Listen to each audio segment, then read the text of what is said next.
welcome back to the VIVO Rio Pro presented by Corona Cero. Italo Ferreira doing Italo Ferreira things, dropping the highest single wave score of the event thus far with a massive backside 540. Live on the beach from Saquarema. What a heat we just saw, and now we're joined by one of the breakout stars of the round of 16, Miguel Pupo. Congratulations, what a performance. I'm Chris Cote, Strider Wasilewski. And out in the water, we've got Ethan Ewing and Joel Vaughn. But Miguel, let me just ask you, we saw the emotions that you went through after that massive, massive heat win. What did that mean to you to take out an event favorite, one of your friends, a guy who you've been surfing against forever now, Felipe Toledo? What did that win mean to you as we saw you in that locker room? It means so much, you know, pretty much. I had to climb a huge mountain, and I did. And at the very last second, which is pretty crazy too, a lot of emotions. I wanted to make that heat so bad. I want to get the points. I want to be up there with those guys. So you gotta beat them. So yeah, Felipe is a great surfer and great fan, and it is what it is, you know. The heat, we go out there to do the job, and I'm happy to get the win. And you're so calm now, but it seemed like you were on top of the world. That was a huge statement victory that I'm sure we're going to be talking about for a long time. But since we have you in the booth, let's break it down right now. Ethan Ewing, current world number 5, going up against Joel Vaughn, ranked number 13 in the WSL Championship Tour. Miguel, I'm sure you've surfed against these two enough to know what are their strengths and weaknesses. Who are you looking for to perform right now? Actually, Joe's my pick for the Rookie of the Year, so I guess he's doing pretty well. I know how good he is in the airs, and he's good in the barrels, and great competitor, and great family too, you know, his father and his brothers and stuff, and just good friend. And I know this is a good kid, and he competes really well, and I think the tour suits him really well, and he's doing good, so I'm happy to see. And Ethan, obviously, always fighting for the top 5, and it's been the toughest guys to compete against the last few years for sure. Here's your start for Ethan Ewing. This came through at a 4.67. Oh, just annihilating the rail. The guy is just so unbelievably powerful out there on that. But this is Joel. You know, this is the kind, you know, he does that kind of above the lip surfing that we're all here to see, that we just saw in that last heat. So I think that'll be the separation between him and Ethan. What do you think, Miggy? Yeah, definitely, especially with this wind right now and those bumps, you know. If Joe hits one of those big bumps sideways, he's probably going to go huge. And you know how big the alley-oop he does. And his brother just did a huge, crazy rotation yesterday at the pool. And yeah, just great guys, great people. You know, I think he deserves to be there and surfing well. And I'm always cheering for him for sure. Well, yeah, one of the main reasons he got on the championship tour was a huge alley-oop he did right here at the Challenger Series not too long ago. Will he find that ramp again? We sure hope so. That'll make this a really fun heat. I mean, you look at the strengths and weaknesses of the D2 surfers. Of course, Ethan Ewing, probably the best on-rail surfer on the championship tour. And as I say that, that's what you call a commentator curse. Slips out. How bumpy do you think it is out there right now? This is way different than when you surfed, which was only like an hour or two ago. Yeah, I think the wind this morning was a bit more west, so it was more into the face and nice and easy. Now it's more of the east side, so I think it's going to create those bumps.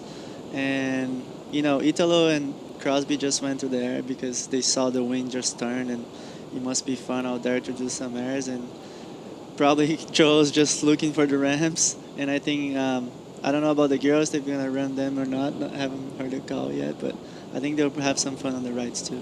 Does, you know, you said that you picked Vaughn for the Rookie of the Year. You know, I know that the Brazilian Storm and all you guys are always together, always having a good time and always talking about, you know, each other's surfing and what you guys can do to better each other.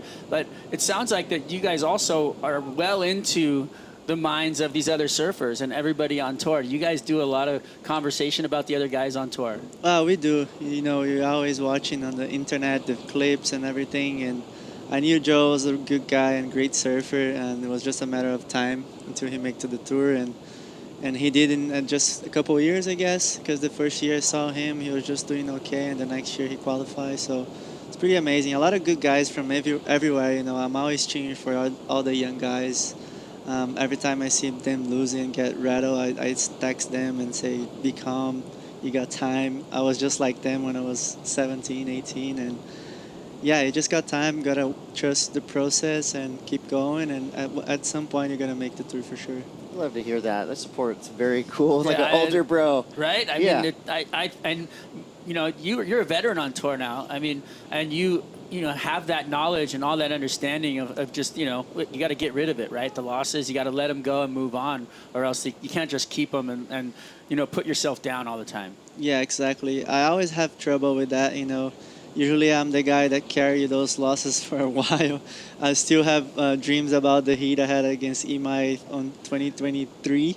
So it's like, it's hard, man, but you gotta move on and keep trying, keep surfing, keep having fun, you know. That's what's all about. When I'm out there, I'm trying to have fun and just be grateful for the moment, for the place, for the waves, you know. We're traveling around the world just surfing, which is amazing too, and I've been doing that for 13 years already on tour, and I'm just blessed to be here for sure. Right. Leave the losses where they were and celebrate the good times. And for Vaughn, he has a lot to celebrate, particularly at this break.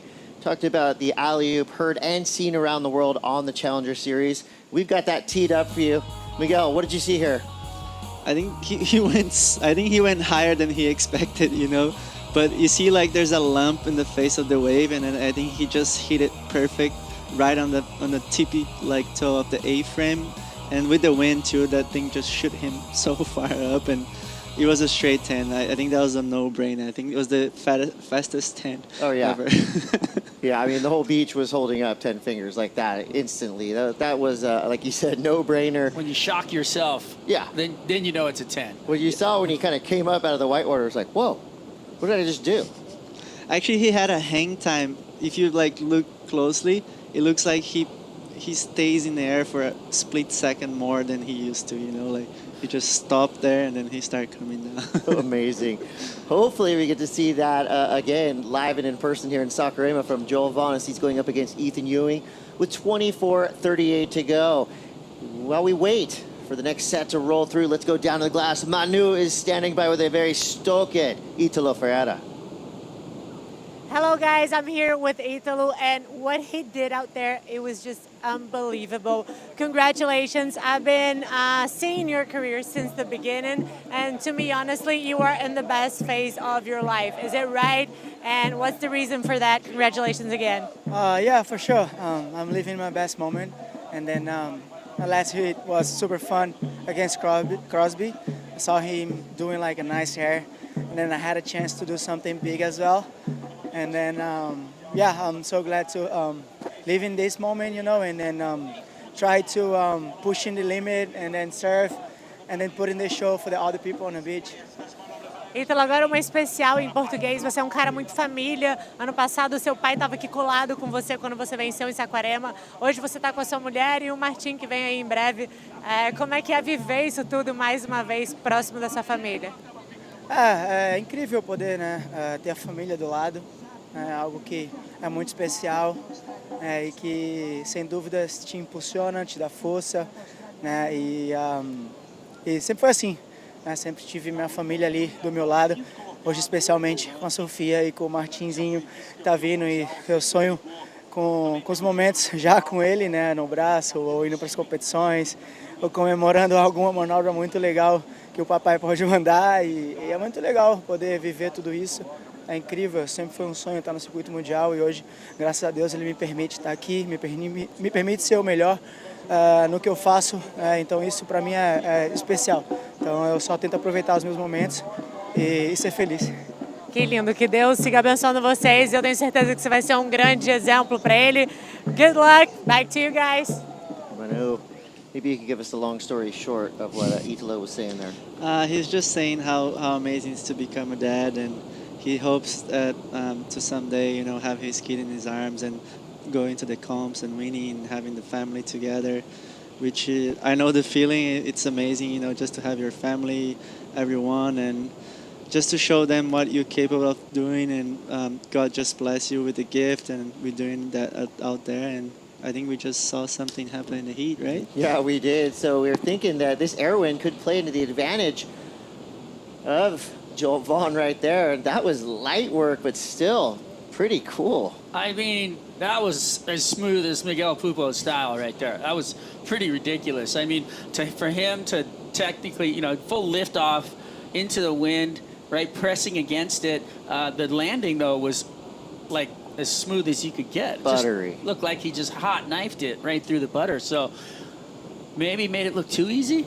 No, I mean, it came through a 6.67, Okay, so yeah. solid score for not a big wave. So for Joe Vaughn, these errors are going to be his best friend as he's going up against one of the most technically sound surfers on the planet. Right there, uses the wind, perfect rotation, eyes the landing. I mean, crispy, clear, perfect air right there. There wasn't even a foot adjustment. Going straight into the turn. Pretty cool, like the timing and stuff, right? Here we go with Ethan Ewing, the answer back. Well, that's what you're going to have to deal with when you're surfing against Ethan Ewing. Not only the most precise surfer on tour, but super powerful. Big hack right there from Ethan Ewing on a closeout section that was pretty critical. Now it's going to be interesting to see what the judges are going to do. Yeah, this is a growler. I mean, raw, just pushing everything into it, right? And getting out in front of it in time so that you don't get gobbled up. That's hard. That's gnarly, especially here with the bumps and the backwash, and you see he's pushing the back foot right in the pocket. He almost caught the nose right there, and then just came out kind of clean. I think that's pretty much about like a high 6, maybe a lower 6. I don't know. It's pretty close to Joe's, I think. Yeah. It looked like he used that inside arm to kind of like stall him up into the lip. Just perfect positioning, right? Always with this guy. So fun to watch. With 20 minutes now, we're going to wait for this score to come through from Ethan Ewing. Looks like it could potentially be pretty evenly matched with Joel Vaughn's 6.67. Waiting for the judges to throw these numbers out.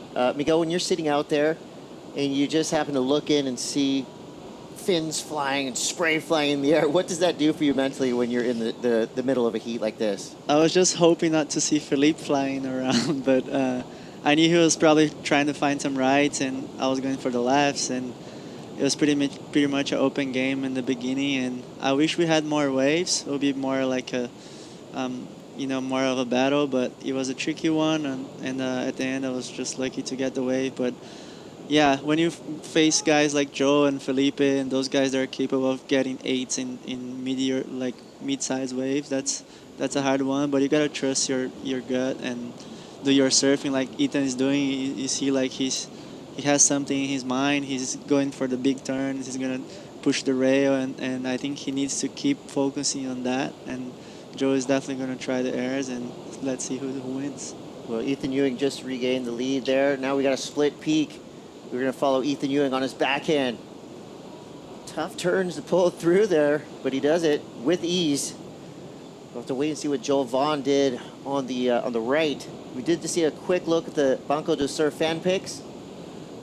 Pretty skewed over towards Ethan Ewing, and Miguel, I don't know if you knew this stat. The Banco de Surf do Brazil fan picks were very heavily weighted towards Felipe Toledo. He's got the titles and all that stuff. 6% were on your side. So we want to thank those 6% of people who are Miguel Pupo believers. He made you proud.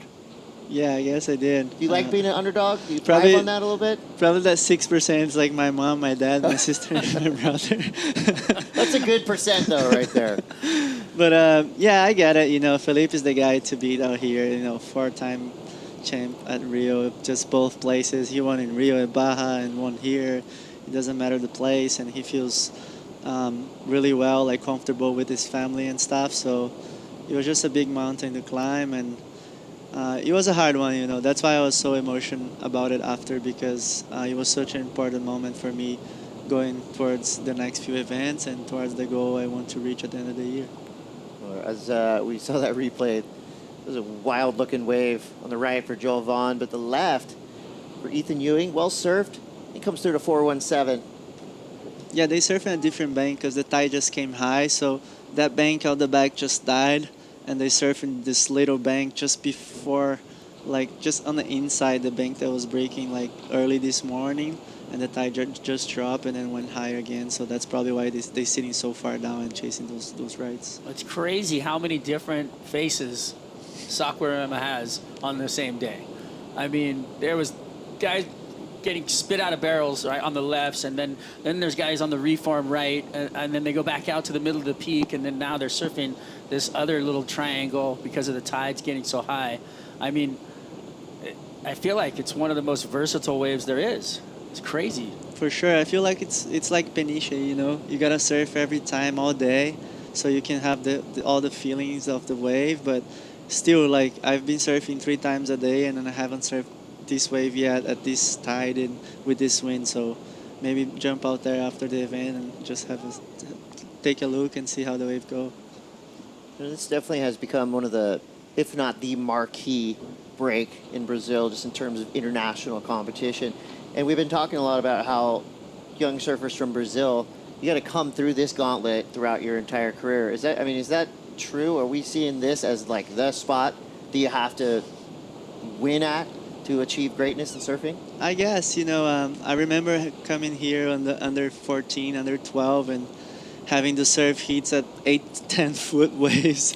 I remember one year, me and Gabe and Jesse, we were here and the water was freezing. It was like 10 foot out the back, and we were surfing under 12. We had to make it out and, you know, just go out there and charge and do big turns. And we've been fighting with this wave for a long time. And I guess this is it. You know, my dad surfed here, Felipe's dad surfed here, we surfed here when we were groms, and that's the place to be. It's our Maracanã. I love that. A generational break here at Saquarema. So we got 15 minutes to go here. Ethan Ewing with a slight edge over Joel Vaughn. Joel needs a 4.63. Will he get it? Well, he's got 15 minutes, but we're going to take a break. So you're going to have to stay tuned to find out what happens next. You're watching the round of 16. It's the VIVO Rio Pro. We'll be right back.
Let's take a walk down memory lane just a few hours ago, but it felt like a lifetime. We were watching Miguel Pupo, who was sitting right next to me, going up against Felipe Toledo.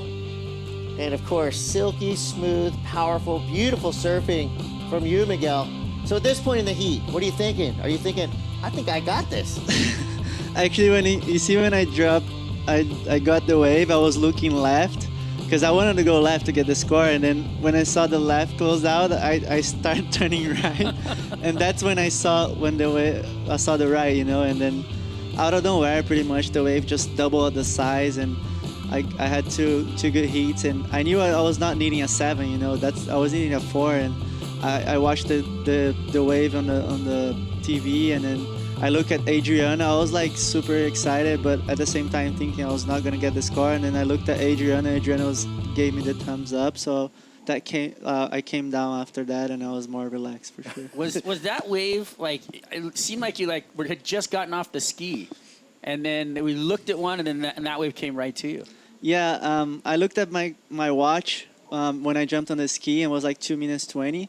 And then I knew I was going to get to the outside about like 50 seconds to go, or even less than that. And then I saw, when I jumped off the ski, I saw a lump like out the back. So I was trying to get as close as I could off that sand bank out the back. So I was like, if this lump breaks, it's going to break here. And then I probably try to go left or right, but I was looking at the left. And then when I passed the first one, I saw that one. And I was like, I still try to go left anyways. But it closed out, and then I turned to right. And the wave just doubled the size. You see, like, I took off, it was like 3-footer, and then out of nowhere, it just became like a 5-footer. Clutch performance of the event for sure. If we had an award for the best buzzer beater, that would have been it. But right now, things are getting wild out here because Ethan Ewing just flexed his board in half, doing kind of a weird under the lip reverse. Awkward landing in the flats. He pulled it off, but he buckled the board.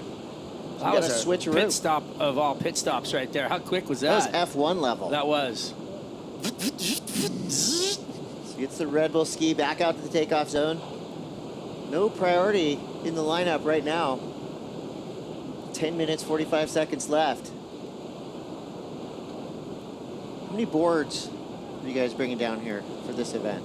For this event, I have 12 boards. I have from 6'3" all the way to 5'9". Right. Here's what happened.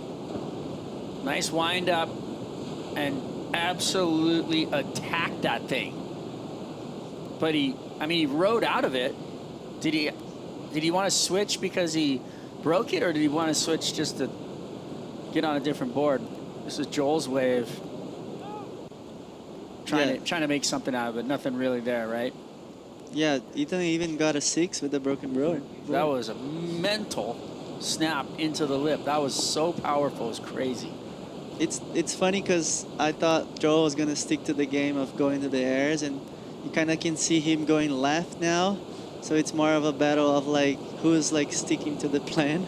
And Ethan is doing the same thing, you know, going for one big maneuvers, and Joe kind of went to the left, and now he's coming back. And I think he probably should stick to the other game, you know, just try to go right and do big punts and see who comes out on top. Looks like he's in a river right now. Hey, you wanted Rookie of the Year. You got to coach him. No, I think he got good coaches, you know. I think he's working with Boto at the beginning of the year, which is a nice guy and amazing competitor. I was in the QS, my first field in the QS. That's when Boto qualified, so it's a pretty cool guy, great surfer, and yeah. We got 9 minutes, 14 seconds to go. Our surfers are trying to maintain their spot in this lineup. We've been doing something pretty cool throughout this event. These announcements on the beach have sent the crowd into a frenzy. Let's throw it down now to Paula Issa, our PA announcer.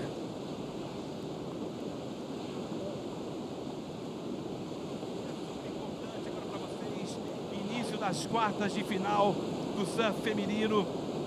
Essa garota estreou na elite do surf mundial aos 13 anos de idade. 7 vitórias dentro do Championship Tour. Campeã mundial de 2023. Campeã mundial nos Jogos Olímpicos de Paris. Ela vem de San Clemente, Califórnia. Uma salva de palmas para Caroline Marks. Tá aí Caroline Marks, um dos grandes nomes do surf feminino de todos os tempos. Agora, ela sai do seu semestre sabático, podemos dizer assim. Vice-campeã mundial de 2021. Marcou história com uma nota 10 na etapa do Tahiti em 2024. Medalha de prata nas Olimpíadas de Paris. Nascida em Porto Alegre. Ela é nossa. Ela é Tatiana Weston Webb. Tá aí a Tati, a Caroline Marks. Ok, ladies, you can go to the water. Good luck and good waves. Vamos fazer barulho aí, galera!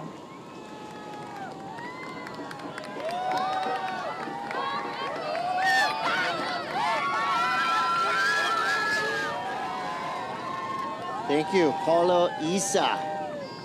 Getting the crowd fired up, as if they needed it, but still, I mean, you do these announcements before these heats and you really set things up. Like, this is a huge moment. The women's quarterfinalist is going to be coming up next. Caroline Marks versus Tatiana Weston Webb. We have 7 minutes left. Ethan Ewing v. Joel Vaughn to field our final quarterfinalists for the men's bracket.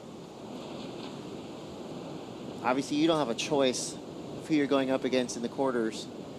But do you do a scouting report when you see the draw get locked in? As we see this replay, you got saved by the bell right there, Miguel.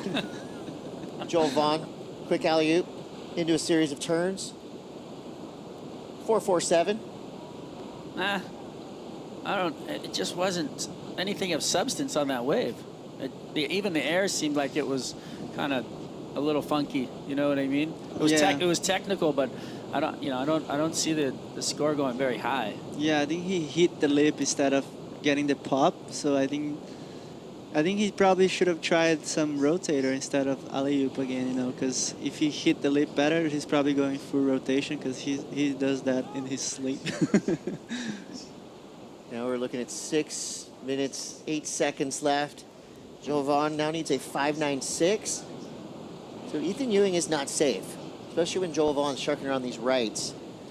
One ramp could be Plenty the huge of time difference. left, yeah.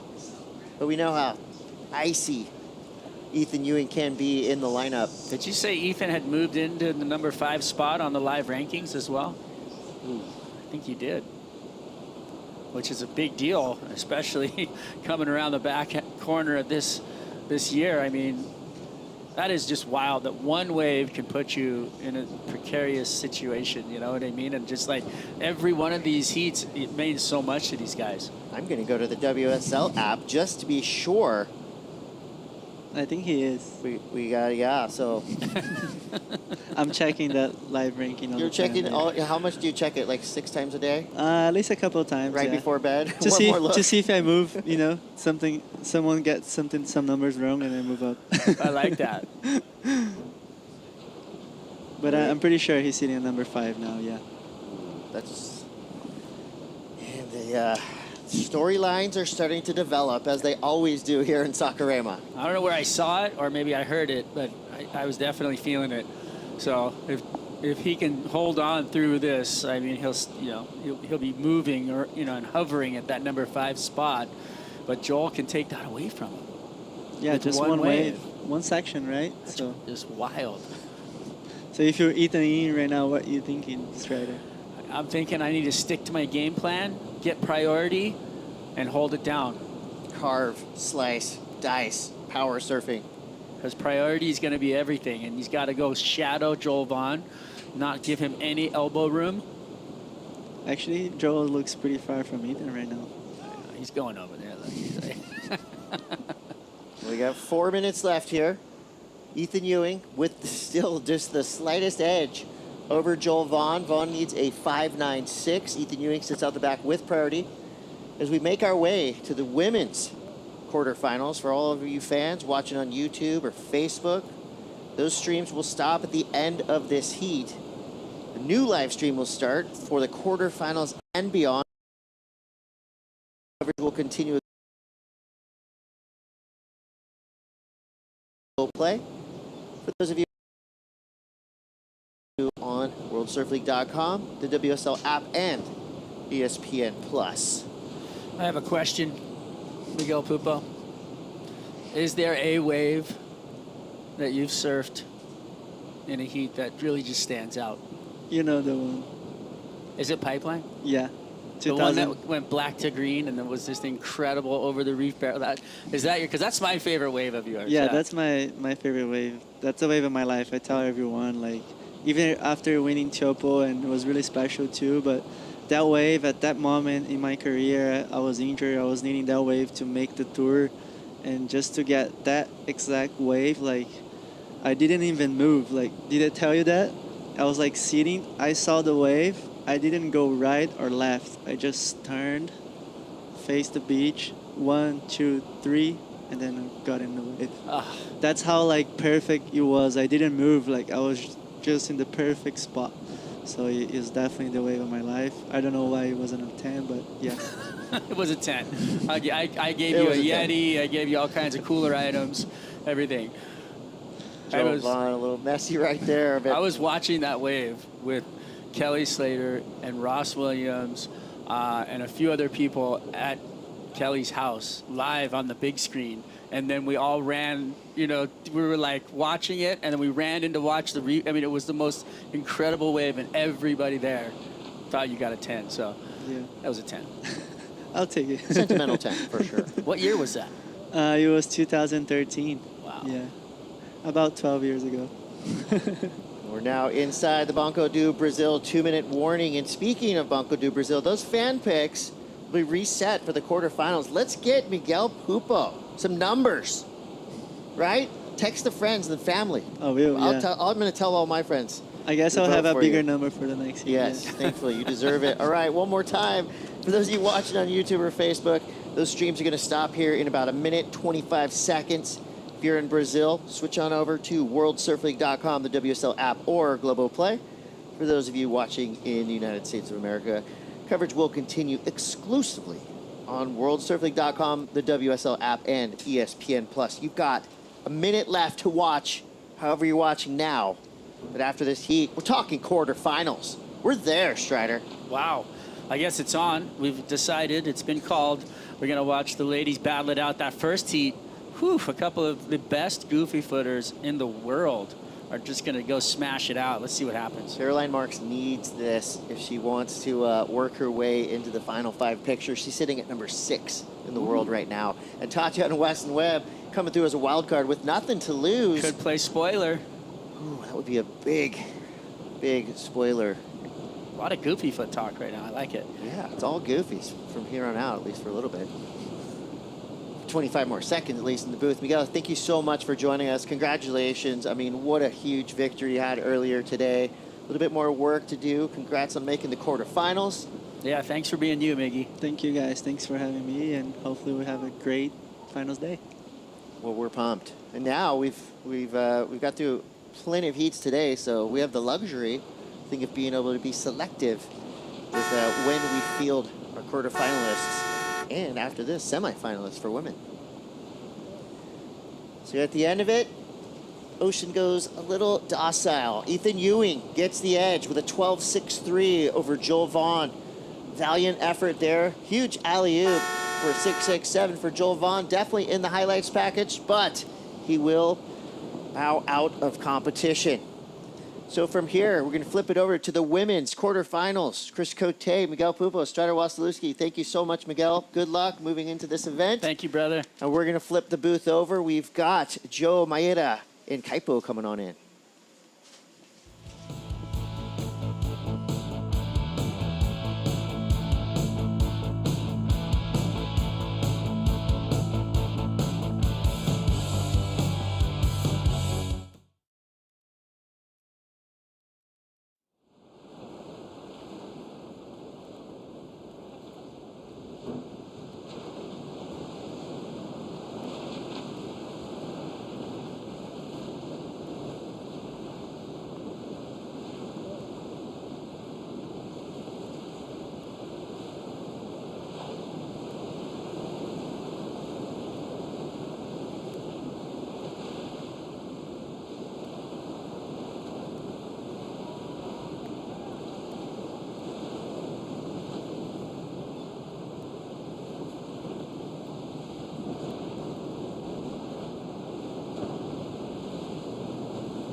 The thing about history is that whatever happens, happens.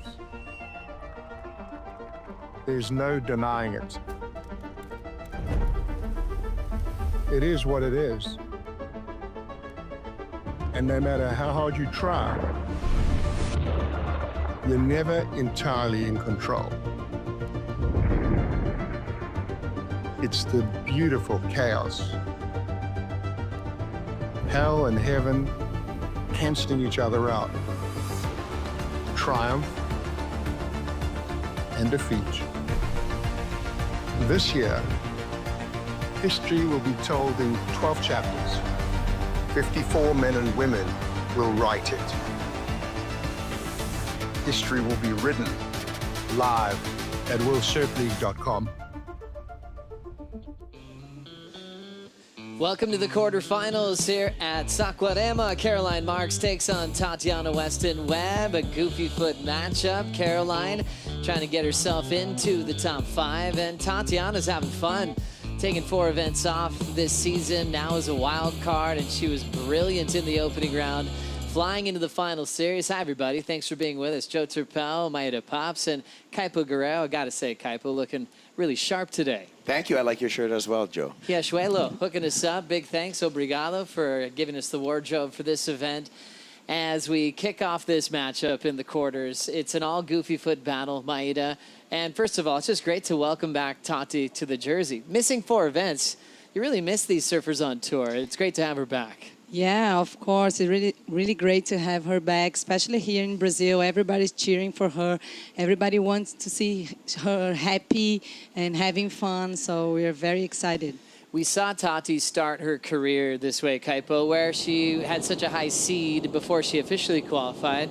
She actually got the call up to compete in Brazil and other events, and we realized she was so confident compared to most that sometimes could be in awe of the locker room on tour and they're surfing against their heroes. Tati was ready for this. Tati was ready from a very young age. I watched Tatiana Weston Webb come up through the amateur series over in Hawaii, and so she was always special from the beginning. But right now, Caroline Marks is going to get the start. Caroline, the 2023 world champ, last year's runner-up in the world, speeding and attacking that oncoming section. Great read, exploding on her finishing move. And we saw how this conditions got a bit more challenging as the tide started increasing. So every single big point of difference really counts, and she really surfed that end section up as we look at her best results in this part of the world. A semifinal a couple of years ago. So she's hoping to win this one for the first time. Kaipo, that was an exciting finishing move. Yeah, and think about this, the gravity of this heat right now for Caroline Marks and the opportunity that she has right now. We saw the women's elimination round where we saw number 1, number 2, and number 4 in the rankings all bow out of competition. Caroline, number 6, coming into this, she wants to get into that final 5, so this is a big pivotal opportunity for Caroline Marks in this quarterfinal. She makes the semis, she makes the finals. We're gonna see a rattling in the leaderboard. I haven't seen that in a long time. Just so many names out of the top 5 out in the elimination round. Different angle on this one as we watch Caroline again, Maida. Yeah, nice first nap, but the money was the last turn. She capitalized on the conjunction right there. Really cool. Good way to start the heat. And another angle on a finish. I think, you know, her backhand's always elevated because the venues we have on tour, she's often going right, but just a little reminder for everybody, her forehand's solid. Yeah, I think a lot of the goofies on tour, to your point, Joe, are exceptional on their forehand. We just don't get to see it a lot because unfortunately, well, it's the playing field. We have mostly rights on tour, let's be real. So you have to have a lethal backhand as a goofy foot to survive on the championship tour. But it's nice to see the goofies go left. So Caroline kicks off with a 6-3-3 against wildcard Tatiana Weston Webb. Tati's so respectful of all of her competitors, but especially I remember a conversation with Tati when Caroline got on tour and it was like everyone's praising this backhand. She easily could have said, well, what about me? Yeah. But she was like, you know what? There's so many things I love about Caroline's backhand. She just had so many great words of praise to young Caroline and saw some strengths that she wanted to apply to her own game. Then you go, wait, Tati, you're famous for winning in like big sections. Obviously, Tati's very brave. I think a Margaret River main break, big 10-foot section. Tati's gonna hit it with a lot of power. So really love this matchup right now here at Itaúna, Maida. Yeah, it's true, Joe. That's why Tati is always gonna be a big name here in Itaúna. This wave is so powerful. She has been in semis for 3 times here, so yeah, we would love to see her like choosing the best waves, the the larger ones and just nailing. As we know, Maida, Tati started representing the Hawaii region originally. When she switched to the Brazilian flag, it's a huge deal for her career, but how was the reaction for all of Brazil? Yeah, in the beginning, I think like most of the fans didn't know her, but like it's really nice to have someone representing Brazil with the way she does, because she's really good, and I think it really kind of made a lot of difference for the Brazilian surfing, because she is someone that you could look up at and get inspired and see what you can be able to do in the surf scene. So it is really nice having these girls like changing their own how do you say that? Bandeiras. Yeah, no, it's totally. They're changing their flag. The flag, sorry. Exactly. Maida's been helping us with a lot of words too. Yeah, and sorry guys. it's good to practice on kaipa when you travel. It's like try to order in the language of the country that you're in. And even if you fall on your face, it's okay. You're trying. And what we know, the locals appreciate that effort. Yeah, any kind of effort you put in, right? And being really, really tolerant, as well as I completely butchered the Portuguese language, but we've got Tati right now. Winding up for a nice snap through a turbulent lip line, a messy little end section. This is just showcasing how tough it is right now to just sink your rail in with finesse. I think we're almost, we're nearly about 40 minutes or 50 minutes away from the high tide mark. And you can really see this full tide, right? We went from a zero tide to just an even tide to 3.5 we're going to peak at right now. You can see how I'm going to say it is how mushy it is out there. You know what I mean? And it's hard with this push. You get the jumble, still get the backwash, and that's exactly what happened. That was a lot of speed bumps here that Tati had to deal with. And foam climbs, really, really difficult on bouncy waves. A foam climb is just hard, period. But to do it when the wave's bouncing up and down, that's when you get sticky rails just like that. A lot of words like surf slang to describe a wave that's not hollow, mushy. Yeah. A burger. You hear that, Maida? Yes, I've heard. That Sometimes I'll show you a bit of a burger, mate. Yeah, that's kind of how you hear it. here in Brazil we say like fat. Like, yeah, fat. Totally. Yeah, you want like those hollow vertical waves. Tati realizing that one didn't have much to work with and struggling through the end section. She ends up with a 3.33. As you see some team managers there. Yeah. They don't look too competitive with each other at the moment. That's Gian on the left for Lost Surfboards and Yufu Penrose on the right for Sharp Eye. How cool was that shot? The two team managers shoulder to shoulder, sharing a seat over there in the coach's corner, and the two surfers on the water. And those guys, by the way, the team managers, they do more than just make sure the boards are ordered. They carry the boards. Sometimes like someone like Gian is taking his team out and hosting him here in Brazil, because he's Brazilian, speaks perfect Portuguese. Same thing with Yufu, so it's they fulfill more roles than just surfboards. Yeah, no, it's true. And they both have a lot in common. Both from Brazil, both live in San Clemente, both work for two of the biggest board brands on the planet. Let's now hear from Ethan Ewing on the glass with Rachel. Ethan, congratulations for advancing one more. First of all, tell us what happened to your board and why did you decide to switch? I think it was on, one of the end turns. I think it was on the left maybe. I creased the board and I didn't realize until I was back out there, and I was like, I had priority, so I didn't really want to just like come in. So yeah, rode the other wave and then switched, and it worked out, but that was a grindy heat. The waves out there were so hard to surf, so it's good to get through those ones. Was there any moment that you thought about changing your strategy, or was it just to keep the plan? No, I was kind of just sticking to the plan. I feel like down here where they were surfing early in the round, it's kind of gone to sleep. So it made it easy because I was kind of just in one zone, and happy it worked out.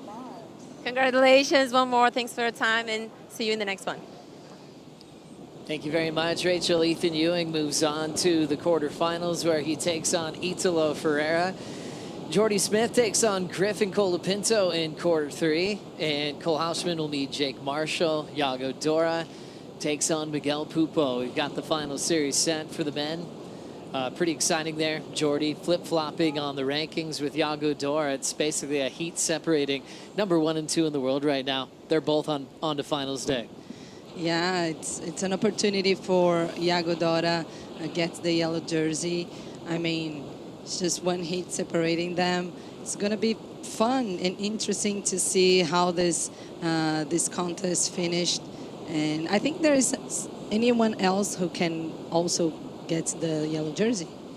Yeah, we've got some scenarios unfolding. Right now, the focus will really be on what Jordy does, what Yago does in that top 2 scenario. Kanoa was in 3rd. He fell with Italo winning.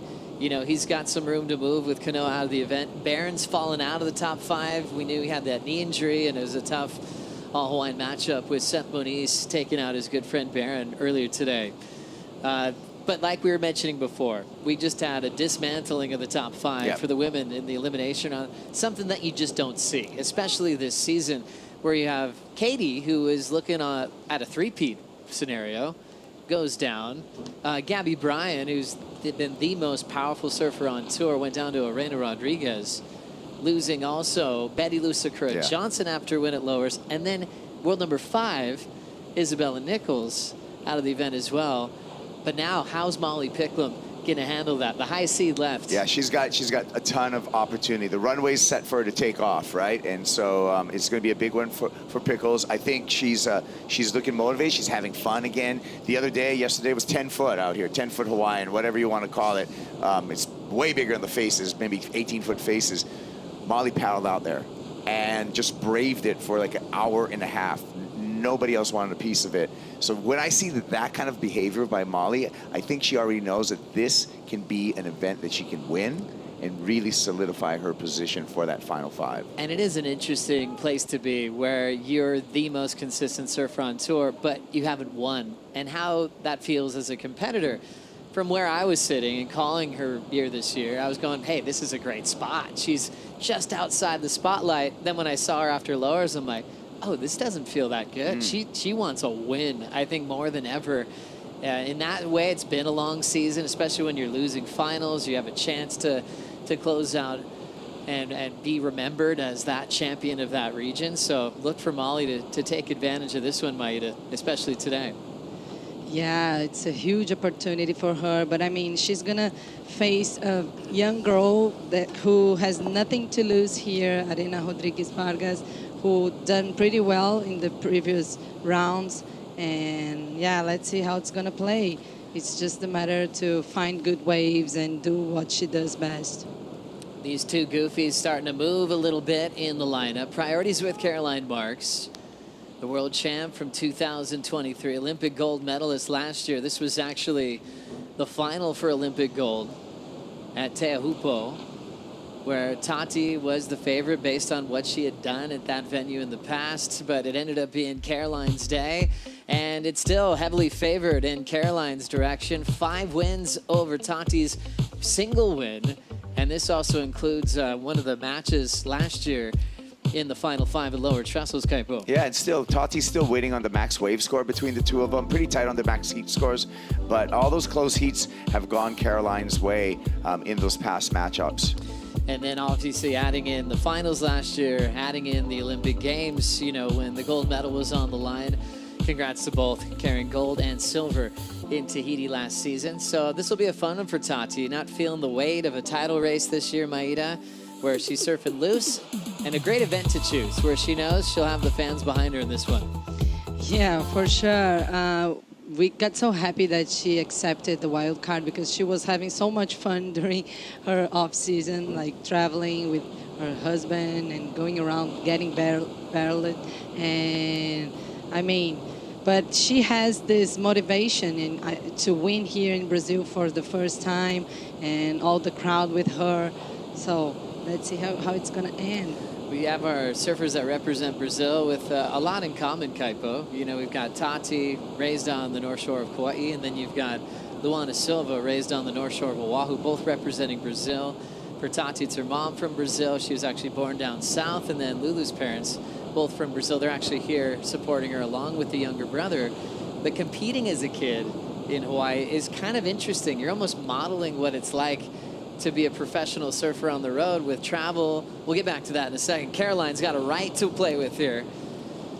Quick snap down the line, attacks the whitewater. Nice flow and rhythm with a wave that's been totally off speed. But she's patient, making it look smoother than most would. Nice flow and rhythm from Caroline with some undulation under her feet. Here at Itaúna, Red Bull skis right there to greet her, and she's got a number to go with her 633 Kaipo. I like it that she showed some restraint on that wave, knowing that she's already got a valuable number. She kept it to the fundamentals. When we watch this wave, you don't get too extended. You're not trying to throw the tail or anything. You're just keeping it to good fundamental surfing, keeping the rails as clean as possible through these jumpy sections and not pushing too hard. If you notice, this is just kind of the flow down the line to make sure she has a completion. And I think that's just smart heat management by Caroline Marks with that effort. Just makes things look easy, you know, finds her flow. Here's Tati with an opportunity on her forehand. And not much there. Decides to hop out without hitting the end section. And now we'll see who gets priority with Caroline with a jump start with the water patrol. And Tati decided to paddle back out.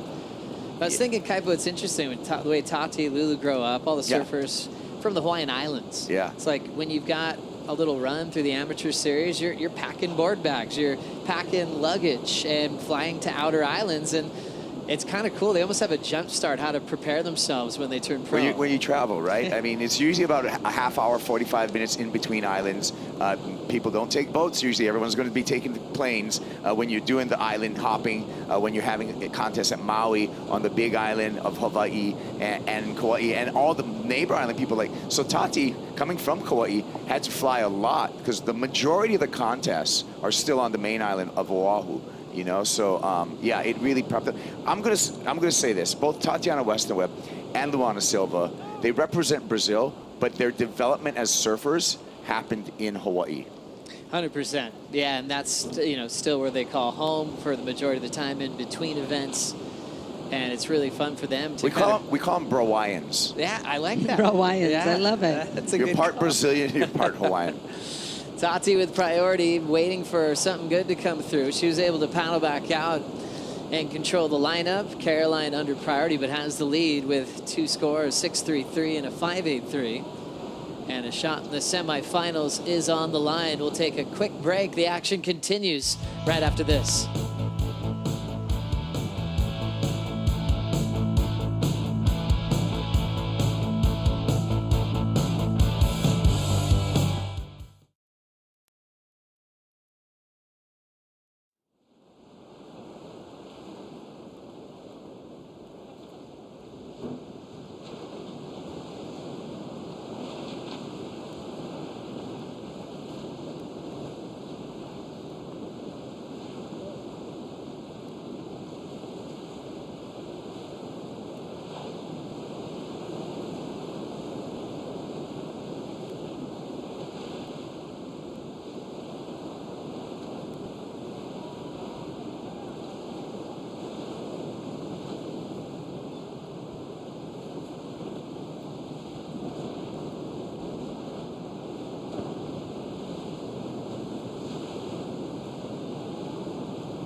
Let's crack open the pulse. We've had some huge things happen today, especially big airs from Griff. Remember, he did that against Leo in a giant day at main break going right. Well, backside full roads, that felt good. Starting off with a big 7.17 and then got a smaller version as his backup to take out Leo once again. Then it was an aerial battle, an exciting one with Italo and Crosby.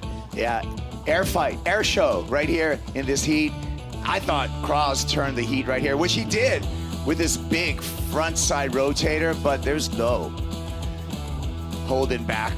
Bravo. This, you can see the setup, Joe. This was incredible. I thought this nearly a 10, a 9.33, smashed it. He wanted the 10 and he got close. That was just gigantic. He jumped over the church. That was huge. We know this is his favorite rotation.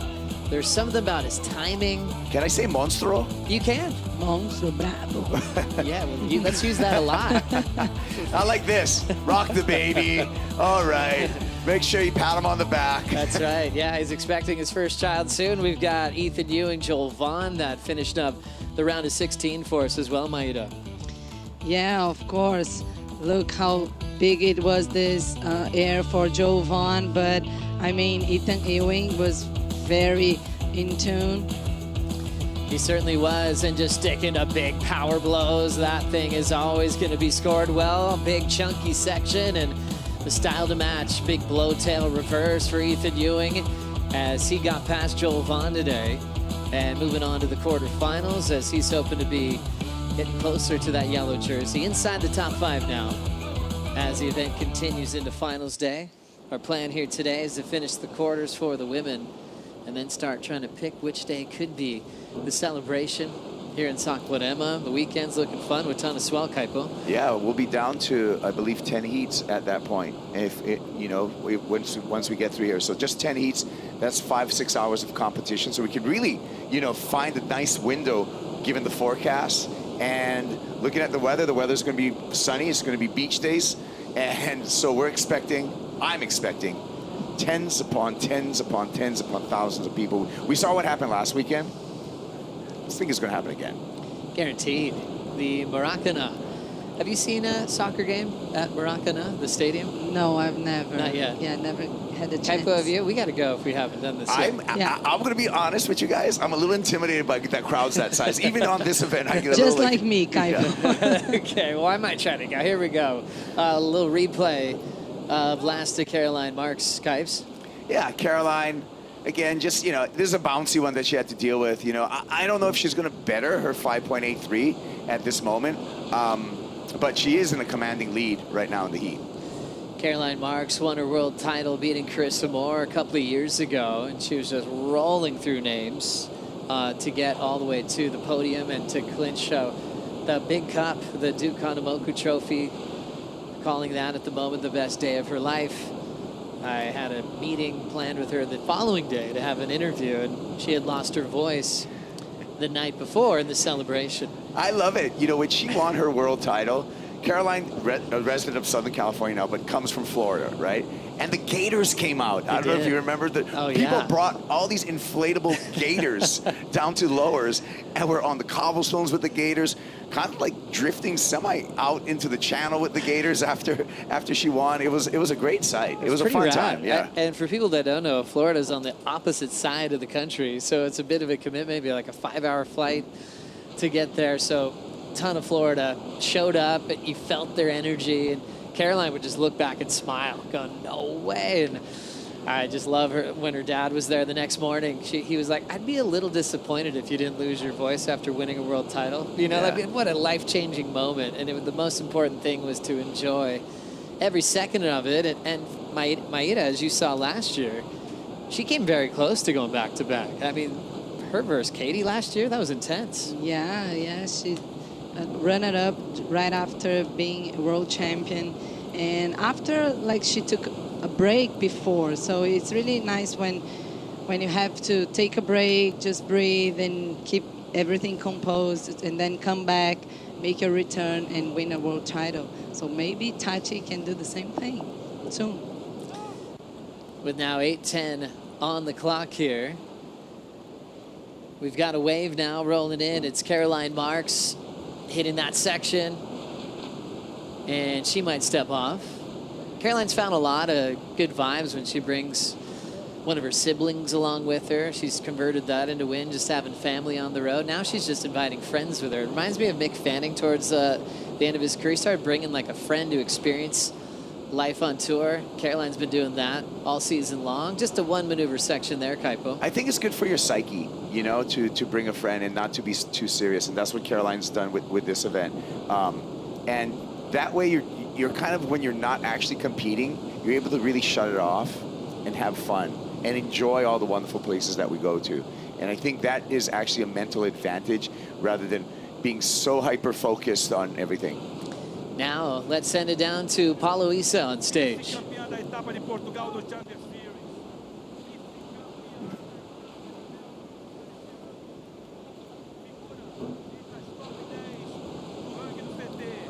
Nascida no North Shore, o Arro no Havaí, mas com a bandeira brasileira na manga. Essa é nossa também, Luana Silva! Uma salva de palmas, portanto, Tyler Wright e a nossa Luana Silva para mais uma bateria casca grossa do VIVO Rio Pro.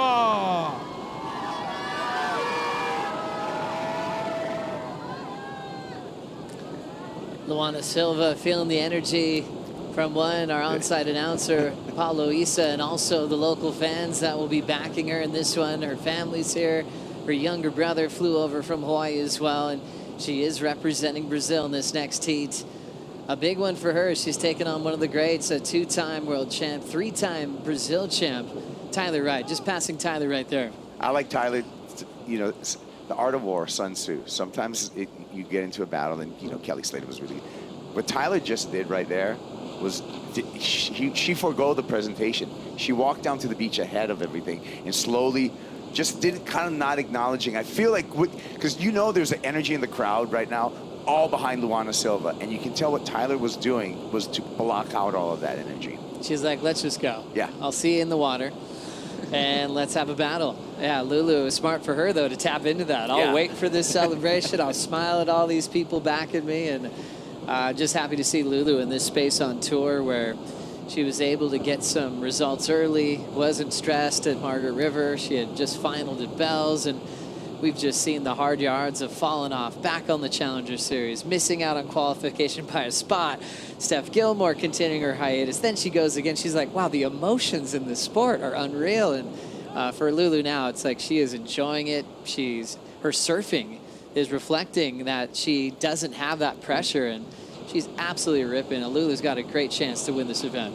Yeah, I interviewed her in the beginning of the year, and she said her goal was to make the cut, and without making the cut, and then she said that she had to be confident for that, and after she made the finals at Bells, she really got real confident. So I think she can win this contest here in Brazil, especially with the crowd behind her. Yeah, it's a big year for Luana Silva, right? She already won a world title. That's a world junior title. She made her first CT final. So she's evolving. And remember, she's just a 20-year-old surfer right now. She's got years ahead of her just because she made the tour at such a young age. Let's go and do the Natura Kayak recap of the first quarterfinal of the event. All goofy foot battle. Caroline Marks with her keepers on her first two waves, Maida. Yeah, very nice snap, like throwing a lot of water, and huge finish it off there for Caroline Marks. Really like that finishing move. Tati's best. She's been held to a 3.33. This was a hard wave to serve. Kaipo. Yeah, just the bump and the lump limited the score there, and then the backup here for Caroline Marks, 5.83. Utilized the backhand here. I said just the discipline that she had in this wave, just to stick with fundamentals and just, you know, kind of easy surfing through this wave to make sure she completes it and gets a meaningful score, which she did. Caroline Marks stepping off and got her keepers on her first two strikes, 5-1 and one-on-one heats over Tatiana. But Tatiana enjoying some time off after just about a decade on tour, not missing any events. I mean, perfect attendance when you're an athlete. That's amazing how well you can take care of yourself, especially with these back-to-back events, and she just deserved a little bit of a break. She's going to try to turn the heat on this one. Late takeoff, but a very soft shoulder. Won't allow her to really dig in. Tati is one of those surfers that made an impact on the championship tour really early. We mentioned those wild card shots she got, then to Rookie of the Year. But she was very vocal that she wanted to be put out in the best conditions that were on offer on tour. There was a famous conversation, now famous, that she had back when there was the competitors in her round were saying they didn't want to surf this one day in the southwest of France, and they wanted to wait for a different day. It was big, it was barreling, and it was real. And Tati's going, what are we here for? And was very bold about it. And she said, I felt bad looking back. Was I too bold? And we're all thankful that she had that type of charisma and that direction of where surfing should be going. They called it on, and she backed it up with a 10-point ride. Yeah. And in the framework of women's surfing, Tati's been spearheading barrel riding and charging. And we see what she does at Pipeline. We see what she does at Tahiti. We saw what she did over there in gnarly beach break in the south of France. And she's actually has broken a lot of those barriers that you won't forget. You know, that 10 over at, even though she didn't make the heat in Tahiti, that 10 she got out there was crazy, crazy. A career-defining moment, as she put it, the 10-point ride in the loss to Vaughn Fierro. And what a classic heat. I think one of the best heats of all time. You think about Vaughn needs an 8 to turn it, gets it. Tati's losing with the 10, but she's still just celebrating the moment in pro surfing history. But we're down to a minute 25, and Tati wants to extend this wild card run against a world champion. Minute 15, Tati trying to find some space. She doesn't have priority. Caroline's going to let her look a little bit longer.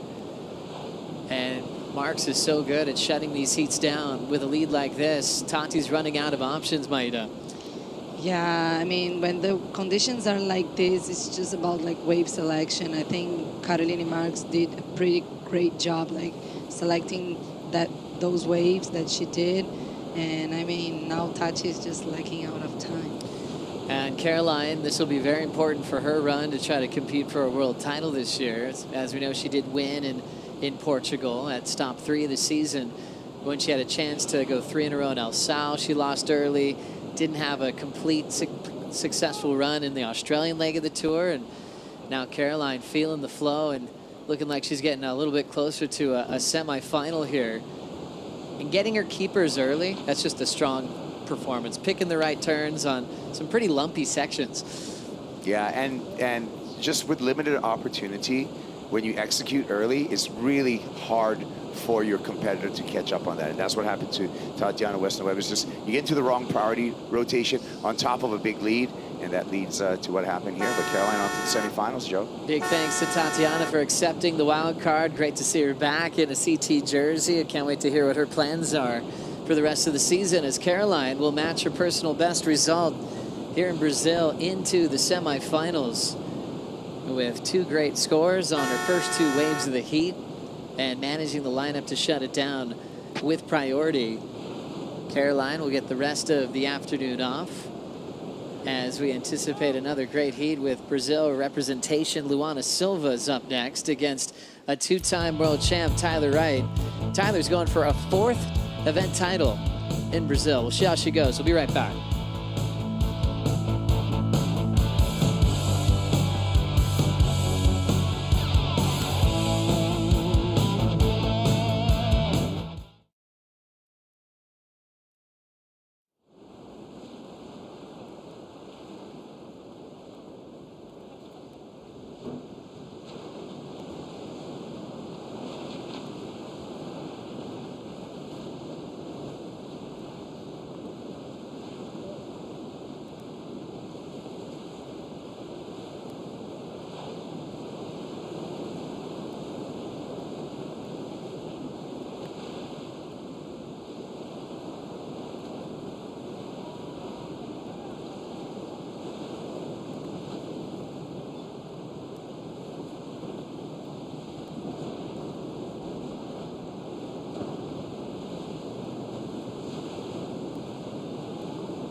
Hoje eu vim para a cidade vizinha, Arraial do Cabo. E assim como Saquarema, muitos surfistas vêm para Arraial na busca pelas ondas. O Arraial é especial porque é uma das águas mais cristalinas que eu já vi na minha vida. É muito lindo mesmo. Arraial me faz lembrar o real sentido de ir em busca das ondas, desbravando a natureza, encontrando cantinhos novos, na procura dos visuais mais bonitos. Esse lugar é tão diferente. Você vê a cidade de longe e sente uma paz gigante estando aqui. Ouvindo o som dos pássaros, relaxando nas águas calmas. É mais legal. É um lugar que realmente me traz muita paz.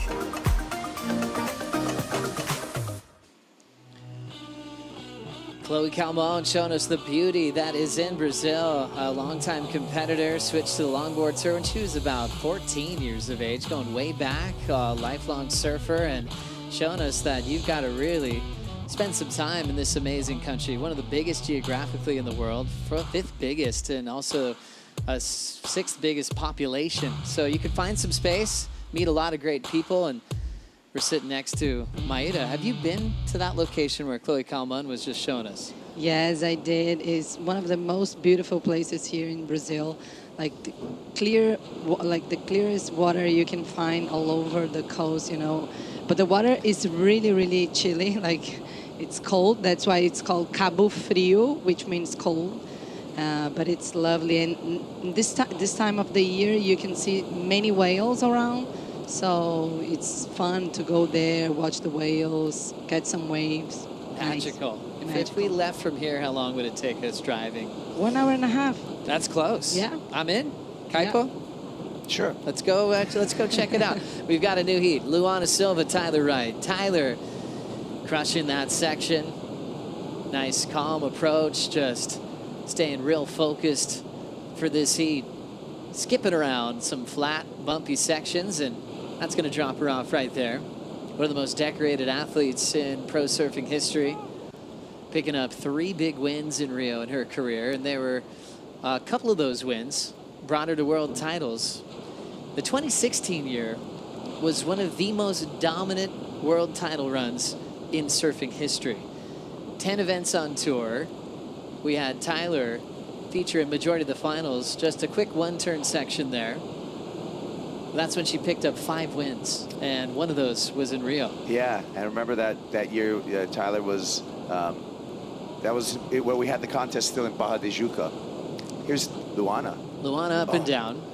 Yeah, it was everything clicked that 2016 year. She was working with Glenn Micro Hall that season, and she was just, I think her worst result was a quarter at Bell's. You know, that was a throwaway for Tyler in that 2016 season. Yeah, what a consistency. Yeah, it's just so important, like, to be consistent. But I mean, winning 5 events, you never ask something better than this, you know. And gosh, 5 event wins, 7 finals that year. It was just radical. Clinched it well before the season was over. We saw Lulu go up and down. You mentioned this in the heat previous, Kaipo, of her World Junior title, but we've got more action. This is Lulu rolling in, and she'll have to step off. And it was almost surprising at first when I saw the draw for the World Junior Championships, because Lulu's already been on the CT, but you're like, wait, she's still young enough, yeah. And so, like, why not enter that field and gain some confidence before your year starts? Yeah, and I think that's also before she knew she had a wild card onto the championship tour. And so that was like an insurance policy, because the way our tiered system works in the World Surf League is you win a World Junior title, then you automatically get a seed into all the challenger events. And so I think that there was probably a couple of motivations. 1, she wants to win a world title. But 2, making sure she's on that challenger series, because at that point she didn't know if she was going to be on the tour. Also strategic. Her goal in that one was to surf free. Yeah. So at the the junior stage, she's already been on the CT. She's a big name at that event. She's like, well, let me try some things, and it worked out. Yeah, and you know what? She didn't know that she was the first Brazilian to clinch that title. She thought that maybe Silvana Lima or someone else did it, but no, she was the first one. That's why it's so important for the Brazilian surfers. Only one Brazilian past champ in this event, Andrea Lopes, back in 1999.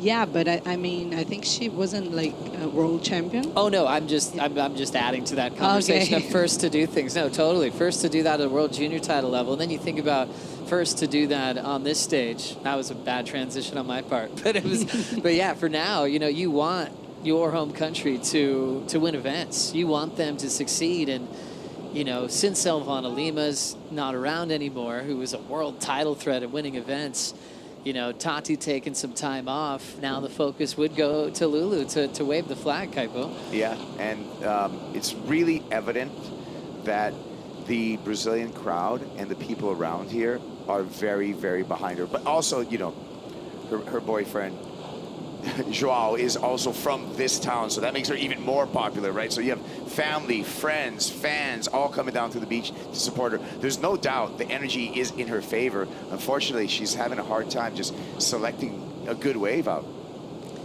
So plenty of time to go in heat number 2 of the quarterfinals. Quarterfinal number 1 winner was Caroline Marks, who's now on the glass with Rachel. Caroline, congratulations. You just officially made it to the semifinals. I know it's tricky out there, but talk us through your heat and how important it was for you to guarantee your score right in the beginning. Yeah, super tricky out there. It's a totally different day than my free surf this morning, and I'm on a different board. And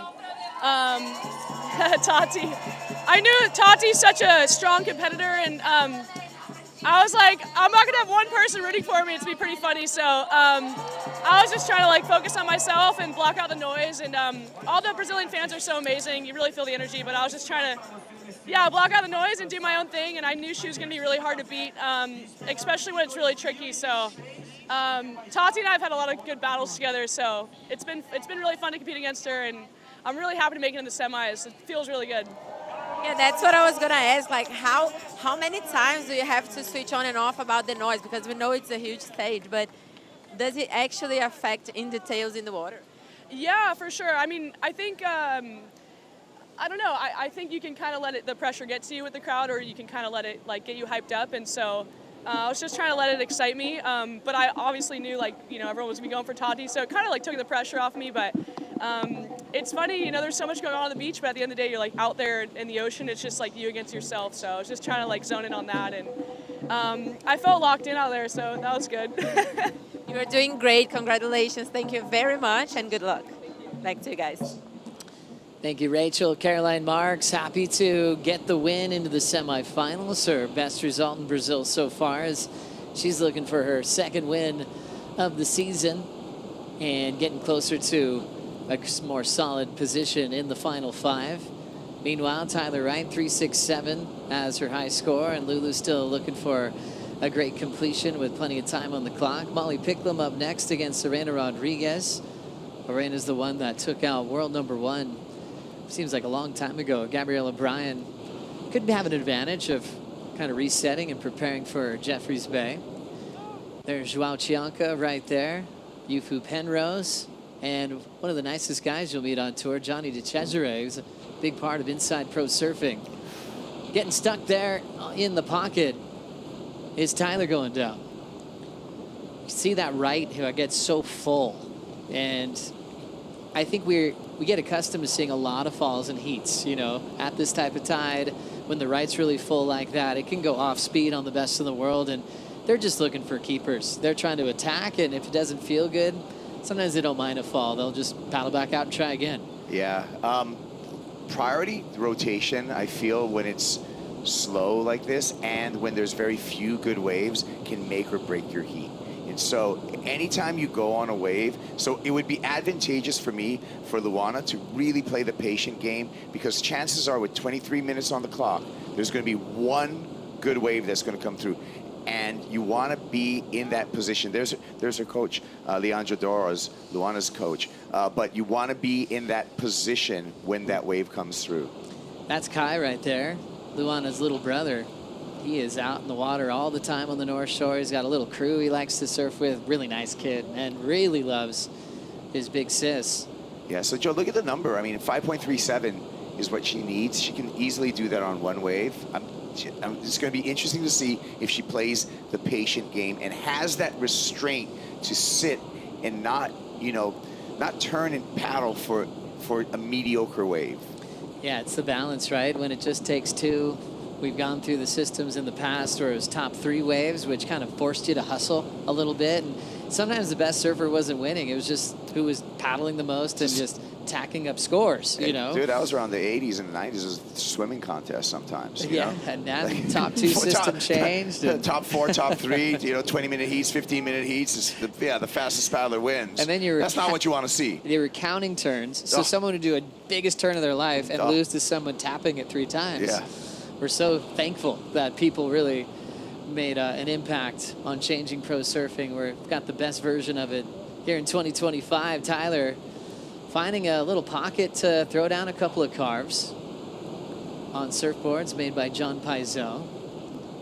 And she is going to continue to fade. Might as well just turn this into a grovel fest. 3.67 to 2.5. So she's trying to adapt to these conditions right now, Maida. Yeah, I mean, she's just pulling the trigger. But look, Lulu finding a nice wall right there. Open face hook to start for Luana and driving into the next section well and meeting the finish off the top of the whitewater. And what a difference that just felt. Just for That's the one. You've seen a big open face section to work with, and her coach Leandro really fired up. Her boyfriend Joao really liked that one. That's how important I was just talking about, the priority rotation. And she played that so well.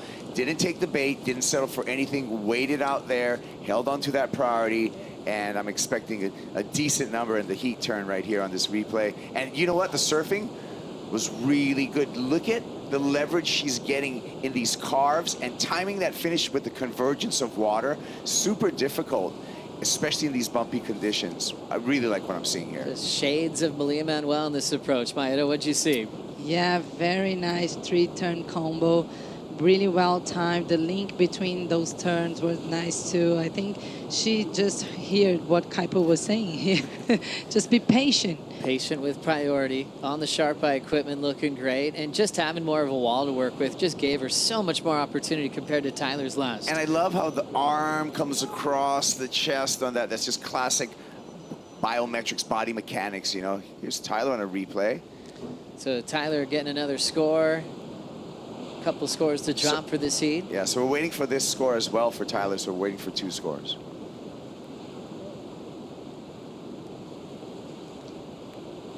Watch out for the swimmers. Tyler Wright is so unbelievably dangerous when she's here in Brazil competing. She's had so many 9s in her victories. 3-time champ here in Brazil, going back to 2013. 9.57 in the final with an 8.37. We're talking 8 excellent scores throughout the event, 3 of them 9s.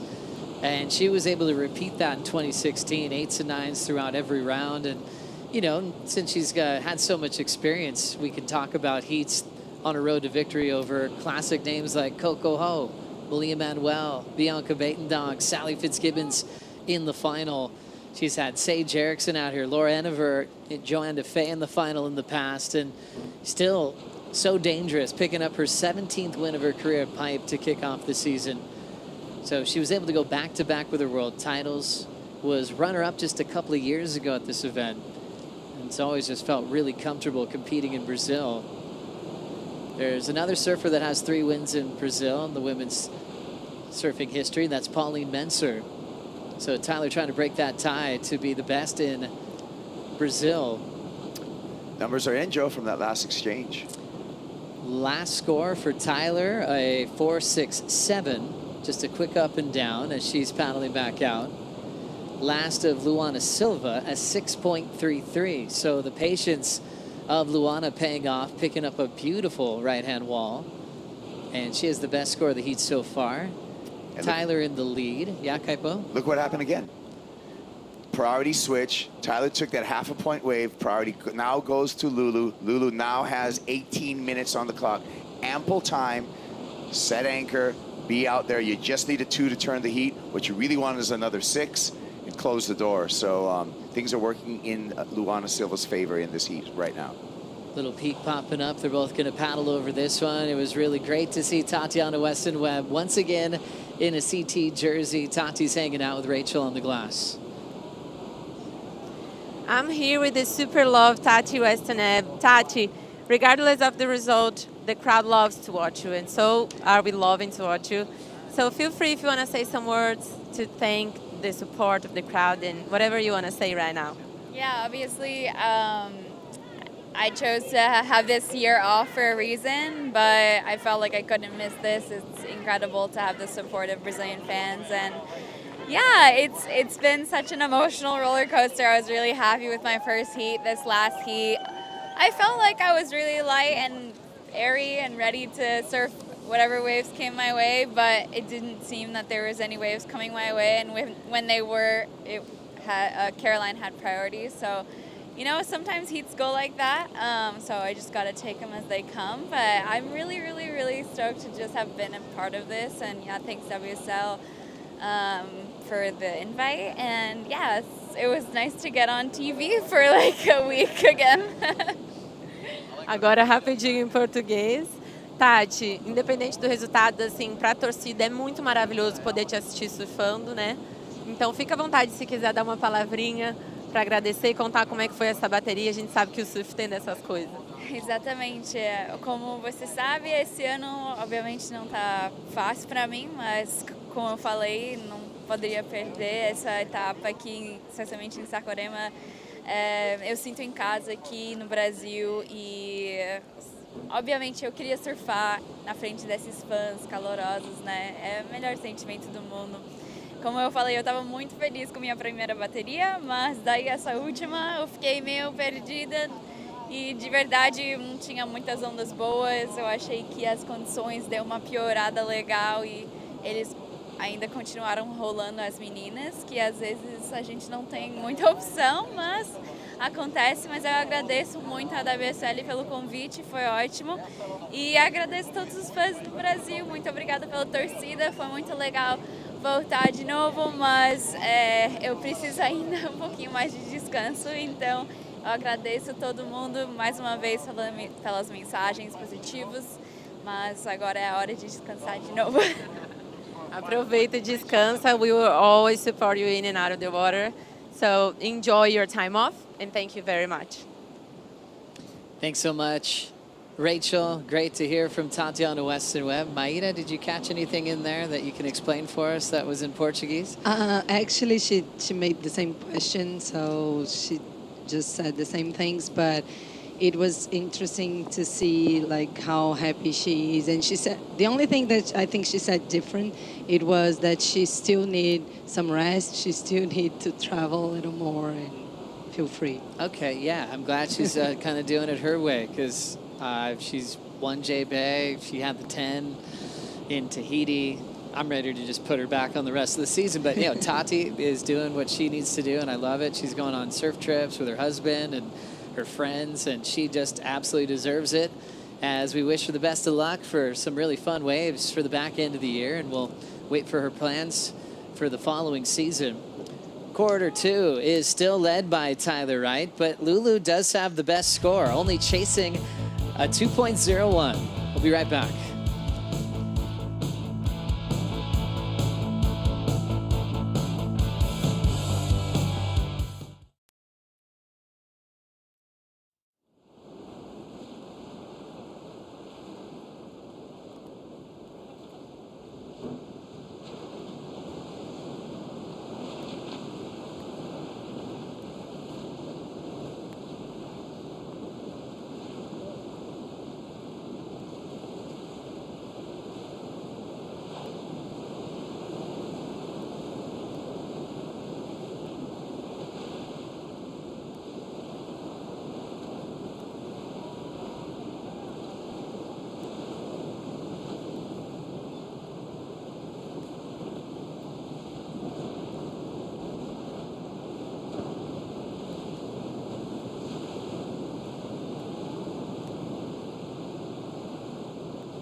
Welcome back to the VIVO Rio Pro. We're down here on the beach, just getting amongst it. Found a really comfortable chair, some shade under this umbrella, and we've been checking out the action from right here. The beach is fired up. Everybody's excited, and stick around for the Cero post show. The Corona Cero post show is coming up right after this whole thing goes down. We're gonna have all the highlights, the victorious moments, the upsets. I can't wait to watch it. Those huge airs from Italo.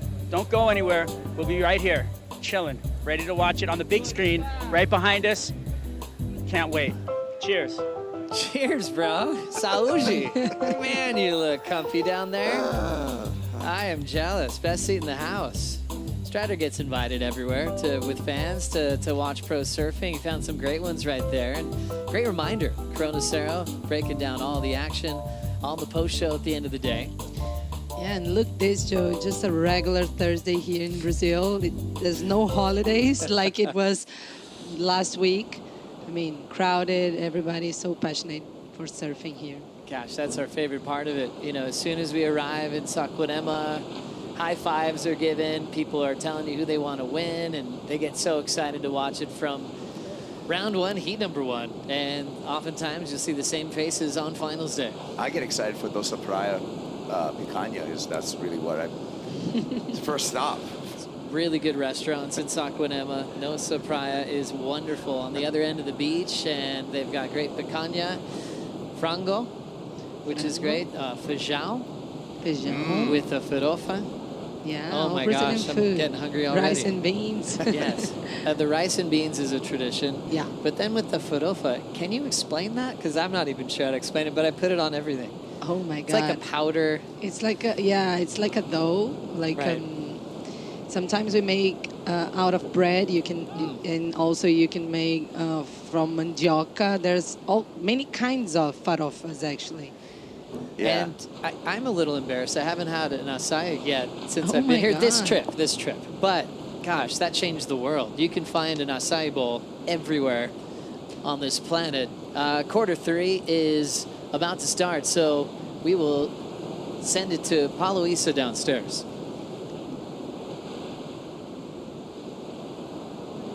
Lá no Surf Sounds of Saquarema. Vamos lá, Bia. Vamos à apresentação da penúltima bateria do dia.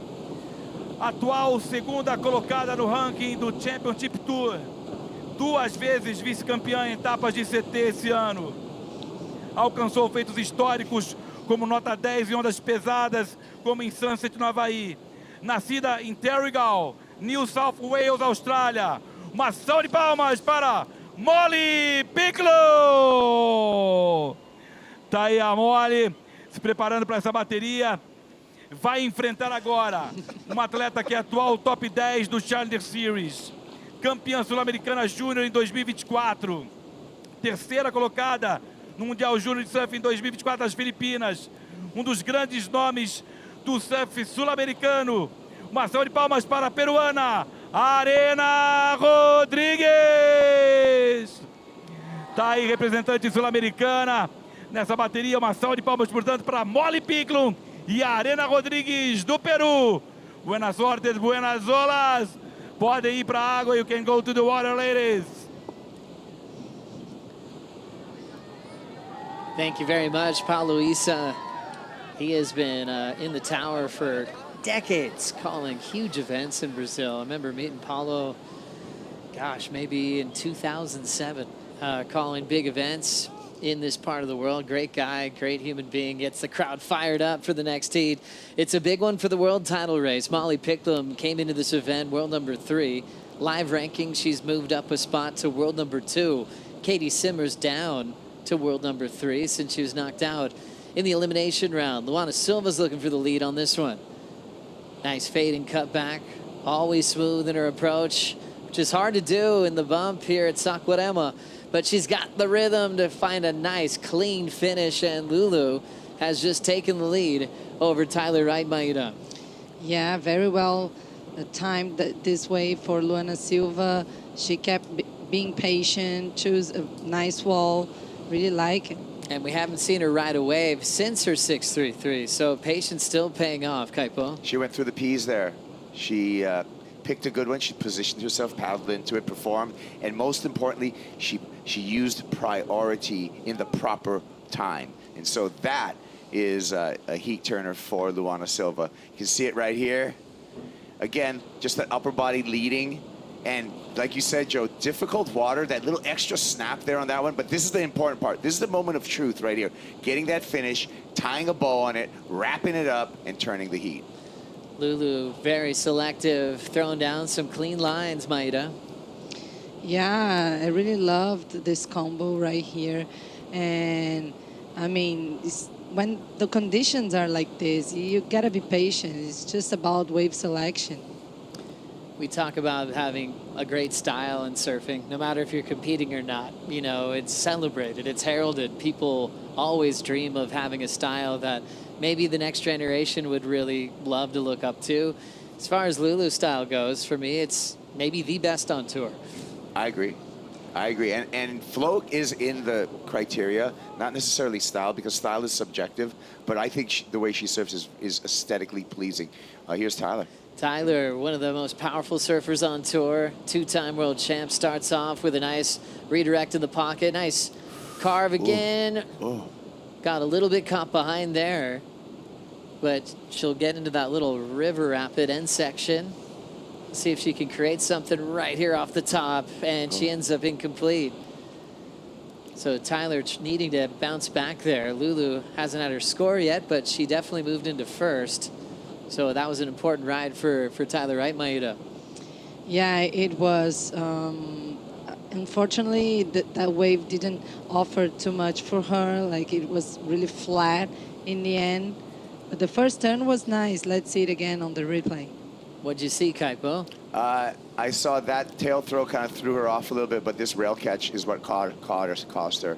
And so that got her behind. Now you're completely off rhythm. You missed the whole section right there, and there's no salvaging in it from that point. She tried to salvage it on the inside here, looking for that double up. Sometimes it gives you opportunity, but just another catchy rail right there. So, yeah, that was a tough one for Tyler. So Tyler Wright finding a better wave to work with. It was really full on the face and just right there, getting a little caught up, left her behind. But wave before for Lulu in at a 6.47, the new best number of the heat. So Tyler was chasing an 8.13 on that one, Maida. Yeah, that's a high number. I mean, Lulu, she knows this place pretty well. She keeps like surfing here with the local João Chianca, so I think she chose the best place to sit at. She was patient, and this paid off. I like the developing maturity of Luana Silva in that when she first got on tour, you saw she falls on and off tour. That's because she always had that talent as a surfer. It was just structuring heats, right? And now I think after some success this year, this is her best year of her professional career, that she's able to, now I'm seeing her structure heats and showing restraint and making good decisions, which she has done twice as far as utilizing priority. So I like to see the evolution right now of Luana Silva, and she's 4 minutes away from making it to semifinals. There's something when someone gets on a roll and they start as a low seed, you always do when you're on tour, and you start beating these top seeds. You have key heat wins, and for Lulu, that all happened at Bells, you know, where she was getting into the quarters. It was like, oh, she's never been into a CT semifinal, accomplished that. But one thing I noticed about her was she started to believe. She's like, I belong on this tour. I actually can compete for wins. And she was runner-up in that Bells final to Isabella Nichols. But everything changed in her season from that point on. And there was just this lightness about her as she went to the Gold Coast, knowing that she can make big heats. Did you see the waving by Leandro? Yeah. Right? He was like, go that way, go that way. He was just like, hey, don't blow it in the last 3 minutes right now. He was waving his towel saying, get on that side of Tyler. Control the heat. There's the towel. Now he likes her positioning right now, but he was waving that towel saying, get around her. You have priority. You have heat control. You have the lead. Guard these last 3 minutes. And I think all ends up talking about confidence. You know, she built a lot of confidence after Bells Beach. I mean, in this, now we're gonna see if she's ready to, beat the big names. You know, as Tyler Wright, she has the priority. She can't just glue on Tyler Wright and doesn't allow her to surf anymore, you know. 2 minutes and 30 left. This is starting to feel normal for Lulu to be able to control a heat with one of the best in pro surfing. Tyler's trying to change things around, just hopping out of that inside section for Tyler. This is an important time of the year since she's not in the top 5, coming in at number 7. Yeah, I'm just telling, chase her. Get to her right now. She's trying to get away from you. She took that wave to get away from you, and then Lulu's listening. Luana, 2 minutes away from entering a semifinal. Last year, she had an equal 5th, so she lost in this round as we passed the Banco do Brazil 2-minute warning. Tyler, if she loses here, she'll have a chance at J-Bay, where her surfing has always looked incredible. And then Tahiti, the final stop of the regular season, before we see who will be going to Cloud Break this year. Molly Picklum, Morena Rodriguez up next. Remember Molly with a lot on the line, being the highest seed left in the contest. Morena Rodriguez has nothing to lose. Wild card from Peru. That was the highest ranked surfer from South America. After the first stop at Newcastle on the Challenger Series, it's going to be a very busy time for Morena. She will be hopping on a flight and heading to Bolito for the second stop of the Challenger Series. Joao Chianca not ready to celebrate just yet until the clock runs out, because he knows that Tyler is a 2-time world champ and one of the best in Brazil. We mentioned Tyler was going for a 4th title to break the tie with Pauline Menser. Pauline's number 7 on the all-time win list with 20 wins. Number 8 on the all-time win list is Tyler with 17 wins. Then this is when you utilize priority. Paddling is Lulu using her priority. Tyler has to let her go, but it's a short ride. Didn't affect her top 2. And now Tyler will have 30 seconds to see if the ocean's going to help her fight back. She does need an 8.13, which would have to be the best score of the heat by a long shot. It was a nice block. That was well played. So now just 20 seconds. She's got to take this wave, and that's it. Heat winner will go take on Caroline Marks. Tyler's looking at this wave. Can she turn this one around? A backwash will keep her from catching it. And Luana's camp is starting to celebrate, except for her coach, because he knows that there's still time. And Lulu will officially close this one out. Kai is loving it. Her mom's capturing it for the memories. And Brazil is happy that they have someone moving on to finals day. And Joao Chianca is writing Lulu a message right now that he is very proud of that performance. Always a tough task when you eliminate a 2-time world champ and one of the best in Brazil. Lulu just getting better and better at every stop of the season. She will have Caroline Marks in semifinal number 1, and she's really feeling it now. So now we got to work out the back half of the finals bracket. Molly Picklum versus Morena Rodriguez, and last seed of the day, quarter 4, will be Lakey Peterson taking on Aaron Brooks. And once again, all the highlights to follow on the Corona Cero post show. Still a lot of action ahead of us. We'll bring in Chris Cote, Mitchell Salazar, and Jesse Mendez for the call right after this.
We are watching the rise of Luana Silva. Convincing victory there over Tyler Wright, 12.80 total. The Tyler Wright's 8.84. So our semifinalists are halfway set. We've got 2 more heats on the day. And then it's going to be an epic post-show. I'm Chris Cote. I'm with Mitchell Salazar and Jesse Mendez. And in the water right now, we've got world number 2. Rising quickly, Molly Picklum going up against a wild card, Irina Rodriguez. Representing Peru, 35 minutes on the clock. Seems like there's some opportunity out there. The last couple of heats have had some big numbers roll through. Jesse, I know you were just down on the beach. I feel the electricity from back here where we're situated, but you tell me, what's it feel like when you're on the sand? I mean, for those surfers mostly, I saw Molly walking up when they called her name, and you know, she did a little bow to the people in front of her, and everyone was actually calling her name out. Obviously, when you're going against a Brazilian, they're going to be cheering more likely against you, but yeah, everyone in the end wants to see good surfing, and yeah, the surfers have been displaying, and everyone's screaming on the beach. It's been a fun afternoon. Yeah, throughout 2025, the wildcard story has been exactly that, wild. Mitchell, what do you think Irina Rodriguez's chances are right now of upsetting the balance here for Molly Picklum? Well, she has a lot of experience competing right here in Saquarema. It's one of the pivotal spots to qualify through the South American QS. She's competed also at the Challenger Series level. I'd say they're pretty high. She knocked out Gabby Bryan, #1 in the world in the earlier round, and you know, up against Molly Picklum, who is now #2. I'd be watching out for her. Well, and the big news that we just got, and I don't know if Molly knows, although we know how these pro surfers are, they crunch the numbers. If she does win this heat, she will be wearing that yellow jersey at the end of the day. Ooh, that must sound nice. I actually wonder if she knows about it. Like, this is quite some math. You got to do it, mostly because all her opponents, I guess she had a few days to figure that out, right? Like, Yeah. the first day we ran us in the past a few days ago. But I think the conditions actually could suit an underdog story very well, because it's very slow. Take advantage, you know, like, hey, got priority right there. There's not going to be many opportunities with quality. Kind of like Lulu. It's just, you know, she was in the 2 best waves of the heat. All right, well, we got 30 minutes, 15 seconds left. No rides as of yet. So that gives us a chance to catch up with the rising star from right here in Brazil, Luana Silva on the glass. Look at that smile of the semifinalists. Lulu, you are on fire this year, but here must be even more special. The girls were talking about how tricky the conditions are, but I'm sure this heat were emotionally amazing for you. Yeah, I didn't start off the best I wanted to. I got a couple falls. I kept falling, and I moved to the left to find a left. There was no lefts, and then I went back to the right. And I found that first good right, and then I think I just started to get in rhythm. How can you not love this support on the beach? It's like so amazing for us. Yeah, I'm feeling super grateful. Agora em português, Lulu, além desse carinho maravilhoso que dá um gás, conta pra gente sobre a sua bateria. Bateria. Sabia que essa bateria ia ser bem difícil contra a trailer? Ela pode fazer qualquer nota em qualquer momento. O surf dela, campeão mundial, né? Não ia ser fácil, mas eu acreditei em mim. Teve bastante fé, nunca desisti em nenhum momento, e essa torcida também me ajudou bastante. E você tem parecido cada vez mais e mais confiante com a sua performance. O que você acha que foi o principal clique assim para você conseguir derrotar as melhores do mundo? Acho que o clique é só confiar em mim mesmo e no meu talento, e o que eu faço? Eu sou bom em surfar, então vamos surfar, né? É isso aí, muito obrigada e boa sorte na semifinal. Back to you guys. Thank you, Akela. Parabéns to Luana Silva. A question for both of you guys. So we've only fielded now 2 semifinalists, but what do you think Luana Silva's chances are of winning this entire event, Mitch? Look, You can go first. I like the way she's surfing. She mentioned in her post-heat interview right there in Portuguese, it all comes down to confidence. And in the end, surfing. I feel like if she just surfs, she wins the event at the end of it. Don't overthink it. Just surf it. Jesse? I totally agree with you, Mitch. Her problem is usually her mind, and so far this year she kind of cracked that. Like, she broke the ice, and she's World Juniors. Yes, there you go. That's actually like the moment that she turned on, and she believed that she actually is that good of a surfer, she started to do very well, and that's all she needed. Sometimes it takes a little while for some of them. For other, it's a shorter path. And if she keeps pushing the way she is, I actually think she has great chances. It's good to hear. So Irina Rodriguez, no short path to get back here to Saquarema. She was just competing in Newcastle, got a pretty strong finish there, put herself in a highly ranked position on the Challenger Series to get herself into this event, earned it, and she's going to have to work hard right now because Molly Picklum has been looking unstoppable throughout these few days of competition.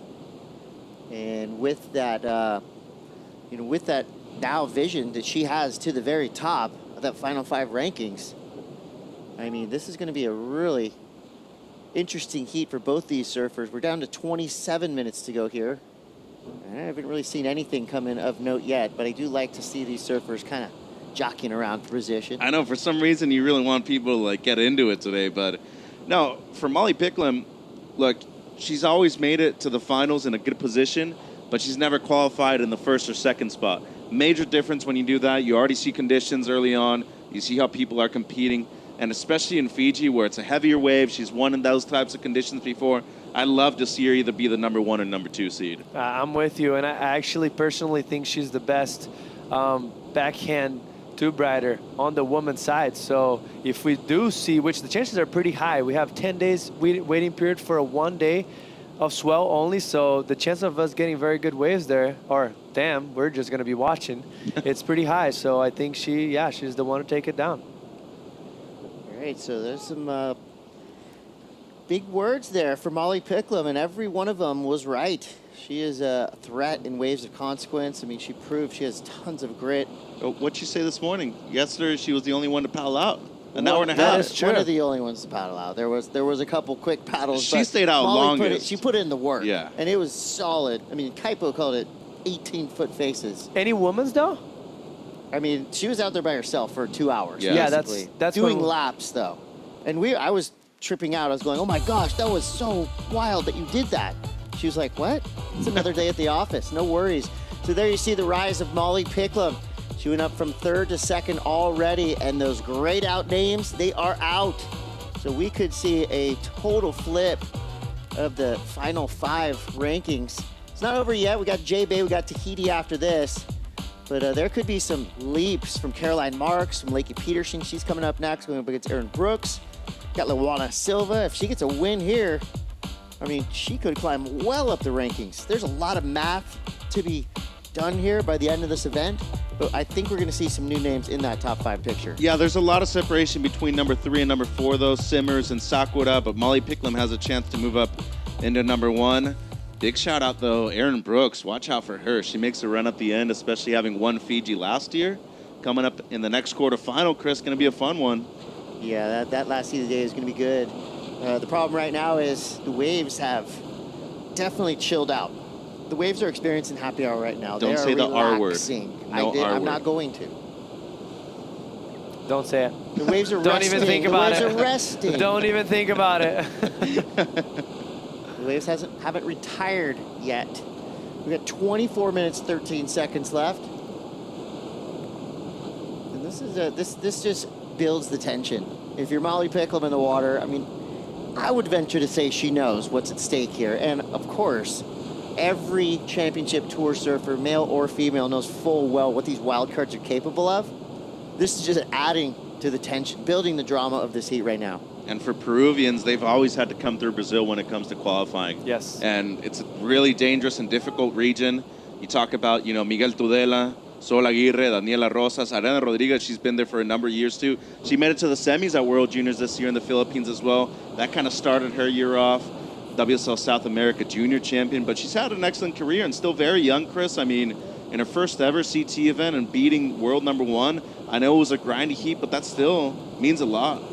You got to learn how to win every type of heat, you know, if you want to be out there with the best. Those guys are very good at winning heats with 2.5s and 2.10s. Oh, I know. They pull it off. Competing against those guys was like, they're very good competitors, and they know how to get to you, like, mentally. Luca Messina's one of the best in the world, former CT surfer Sofia Mulanovic. They've already had world champions in the past. Yeah, I mean, you guys are right. But for Irina Rodriguez, I feel like the system that's set up right now, Pro Juniors, qualifying series, Challenger series, to championship tour really sets, up and coming surfers up for greatness. Because if you can do well at the pro junior level, then that's going to set you up nicely for the qualifying series. Of course, you have to do well in the qualifying series to get onto the Challenger Series. And the Challenger Series events, they're as hard, arguably sometimes harder than championship tour events, because you're going up against 3 incredible surfers that are so hungry to make the championship tour. So there's really no easy path to get to this level. So Irina Rodriguez, I feel like she's ready. This is a great scouting report for all of us to see the future of Peruvian surfing right here. And I would say it's pretty much a lock that within the next few years she'll be on the championship tour. Well, the Challenger Series, the cool thing about it, within the same event, you have to go through different formats. You have to surf a good number of rounds, 4-person heats, 3-person heats, and then it gets to head-to-head matchups. And, eventually it'll just set you up for success once you have more time on the clock like this. Yeah, let's get gritty. Paddle battle to start. You've got both surfers wanting this wave and both paddling for that wave. Now what do you do? Well, seems like there might be something just after it too, but they paddled themselves a bit too far outside, it seems. At first, with the very close-up view that we had, it looked like they were going to get caught for a second, and like, oh, they're scratching out the back, and all of a sudden, the wave moved in, and they were too far out, which is very rare to happen when the wave stacks up that much. But just this high tide just kind of caught them off guard. See, it almost feels like they're going to get caught right there. And then I was like, oh, no, they're in good time. And then all of a sudden, the wave moves in so quick. And an extra 2 paddles that they took outside, I think they were just too far out enough. They were like almost in the perfect spot if they're just sitting there, you know? When you wait that long, though, any surfer's going to get excited. Yep. After waiting 10 minutes to get the ball rolling. And there's just a little bit more on the line than just a free surf, right? Oh, just a little. Just a little bit. Especially for the person in red. Yes. Taking the lead right here. Imagine going into J-Bay in that position, then into Tahiti. Would be amazing for Molly. She's gnarly in Tahiti. She's gnarly everywhere. Yeah. And the cool thing I think about Molly this year so far is that she's been kind of under the radar. Like for how good she's been doing and how good she's been surfing, it's been all the talk on Caitlin and Gabby Bryant, and she's been just quiet. So like, That's a quiet dangerous assassin. place It's to very, be. very dangerous. Like no one's paying attention. All of a sudden you go, last event, Don't take mind the big me. bite. Yeah. I'm just right here in second place. I'm not even doing that good, guys. Have 3 finals, like 20 quarterfinals, whatever she has this year. Like she's been ripping. Yeah, there's a difference between being in a red jersey and a yellow jersey. That's for sure. All right, and with that, it looks like we do get a restart. So we have 35 minutes back on the clock for Molly Picklum and Irina Rodriguez. So the judges just determining that there wasn't enough opportunity. Only one wave came through, arguably.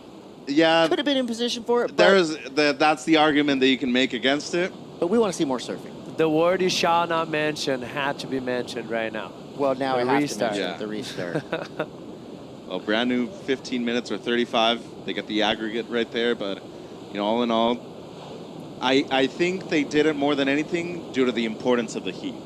And I get that, but you can't be doing that too much. And in the end, you got to be able to adapt and surf whatever's in front of you, and it's the same for everybody else. I mean, you got the short end of the stick, Chris, but if there's been waves out there, you still got to be able to surf anything. We got a paddle now.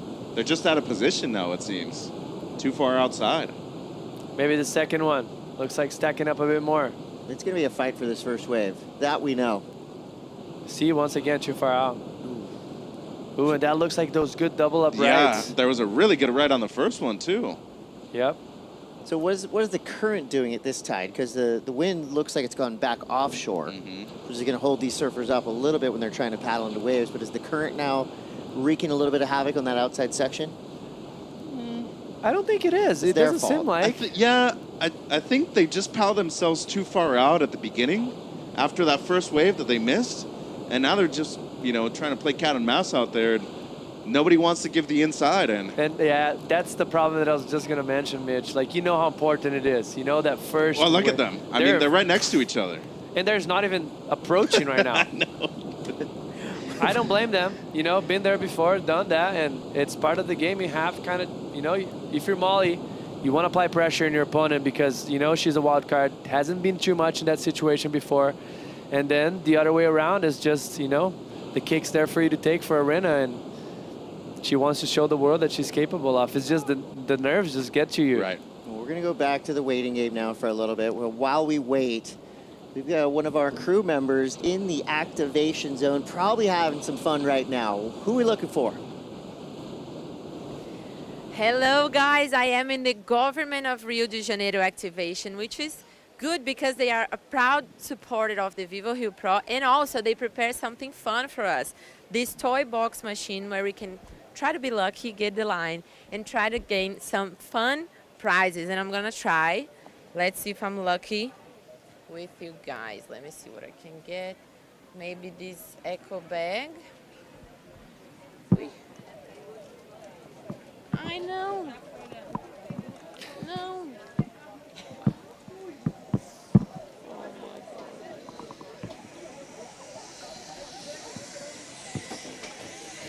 It's not that easy.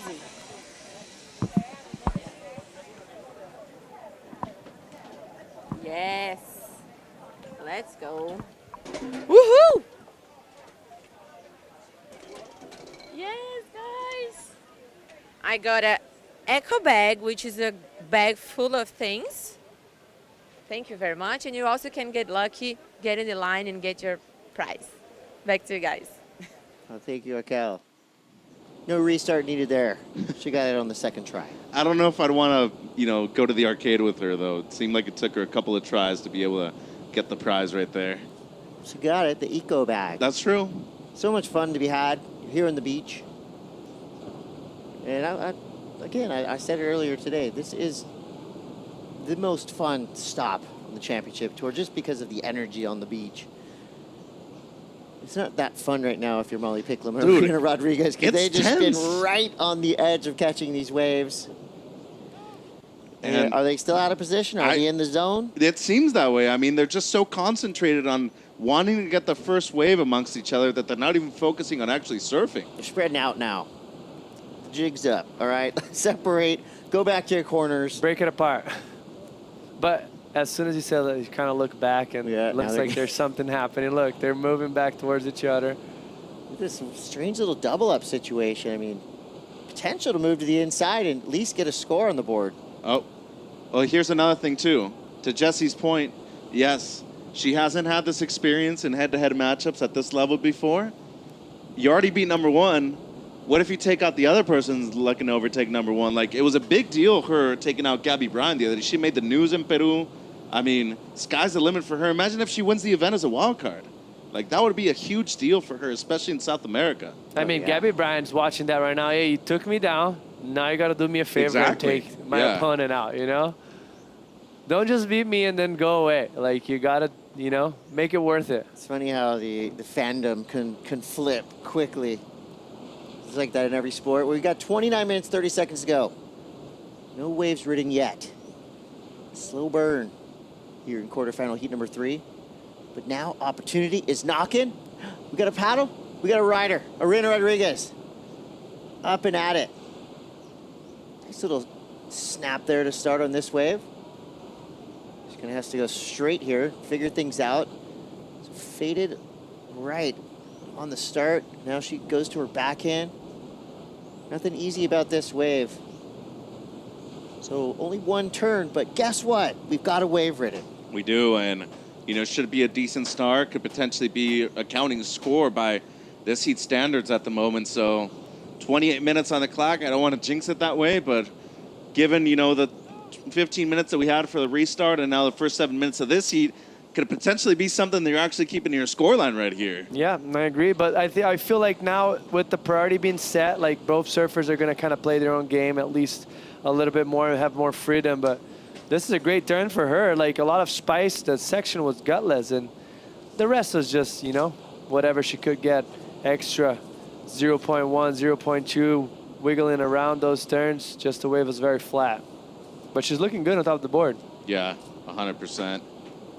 Going to be a factory out there, I think, for the rest of the day. Manufacturing scores. You're not going to get that magic wave per se, but you could find a sneaky little section, and if you attack, you will be rewarded.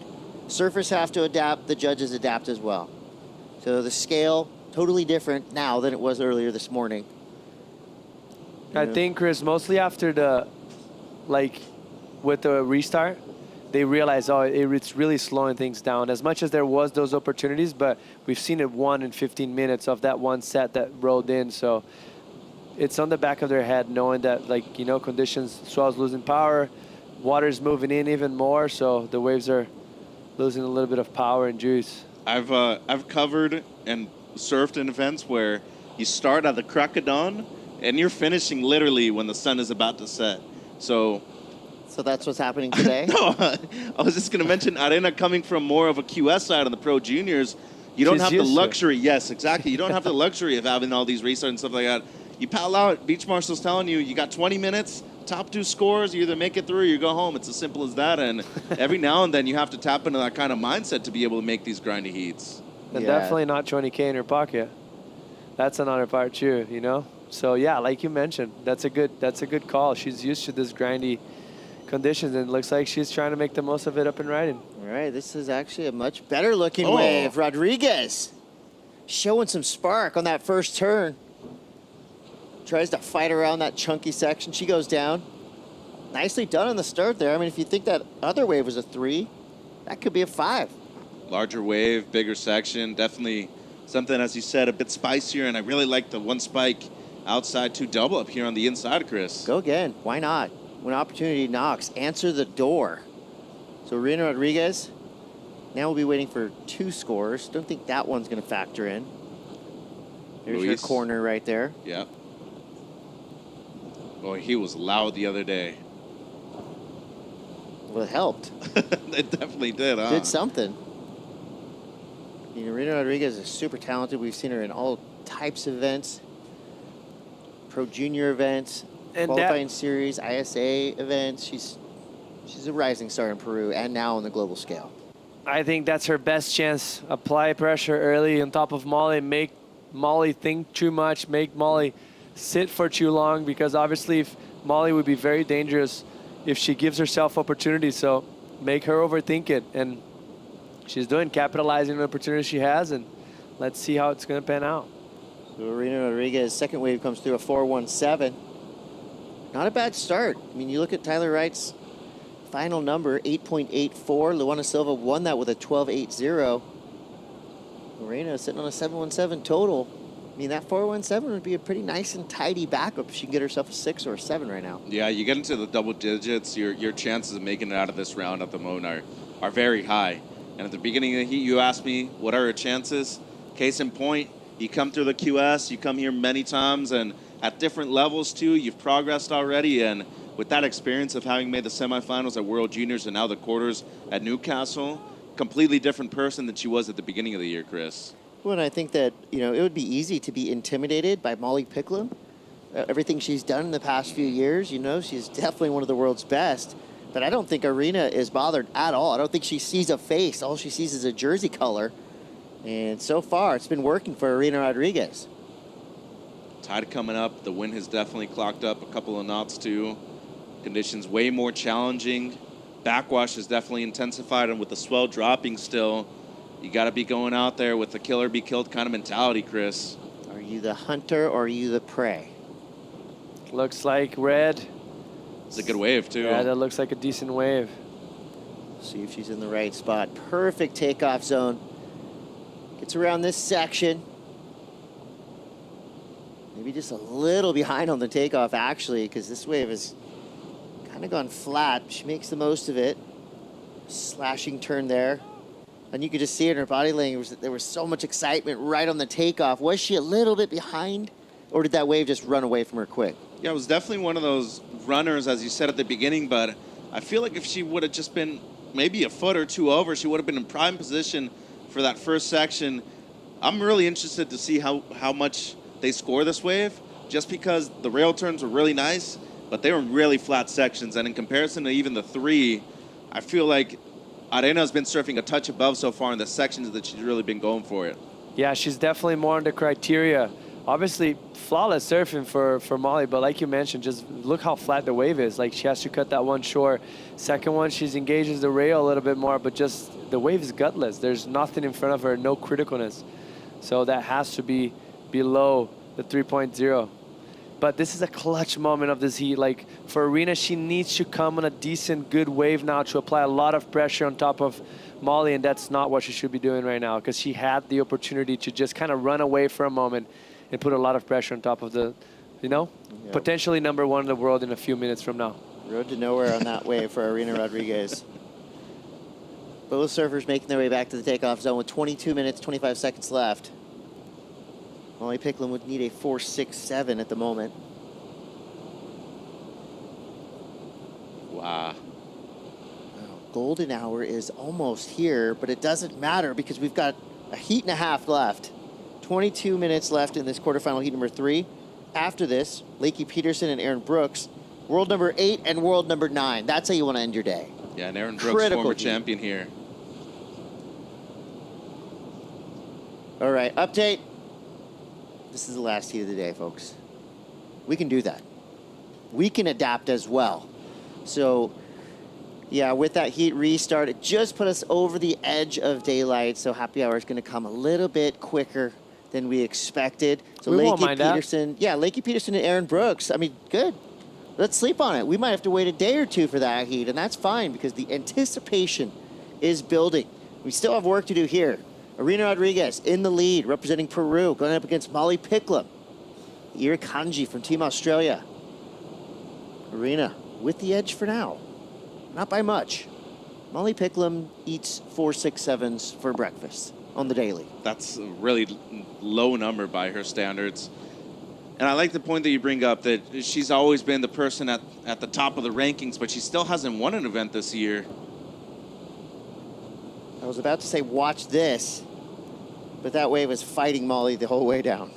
So it's flat for basically 25 minutes, and then when there's waves, they're caught out of position. Like, it's a paradox. Which it's very easy to do when you have that big of lows, because what happens, the ocean kind of moves you around, even if it's slightly, just a touch, and also you have no point of reference when you're out there. Like there are no waves breaking with this big tide, so there's kind of just swell going by, so it's hard for you to position yourself. You have to really have a good local knowledge or surf this wave enough to put yourself in position without waves coming through. So yeah, it's tricky. And now another huge opportunity for Arena to just, you know, apply more pressure. Well, we'll see what happens. We've got 20 minutes left of our last heat of the day. This quarterfinal heat number 3 here at the VIVO Rio Pro, presented by Corona Cero. Do not go anywhere. Quarterfinals will continue. We will be right back.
We've got 18 minutes left here in quarterfinal heat number 3. Before we see the next wave ridden, let's get you caught up with all the action that went down here today.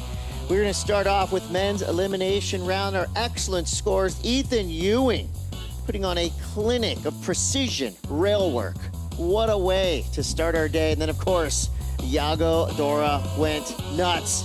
This barrel was insane. technical tube riding on point. Can you talk about him being potential world champion at the end of the year? Looking like it so far, Chris. And event winner. You forgot that part. 3 finals in a row? I back that. Thiago Dora we're talking about. And of course, Brazilian charge is always in full effect when we come to Saquarema. And I'd say fan favorite for now, Thiago Dora. I mean, no doubt about it. The type of surfing that he's been doing in the last few years as well. Really impressive to watch and very fun. And this was a bittersweet matchup this early on. 2 friends who've been doing it for a long time together. But Miguel Pupo went out there silky smooth as always, consistent, and took it to Felipe Toledo, who has been called the favorite to win this event from the jump. Yeah, really close heat. It was decided in the last few seconds of this one. Felipe surfed good, too, for how inconsistent it was in the heat.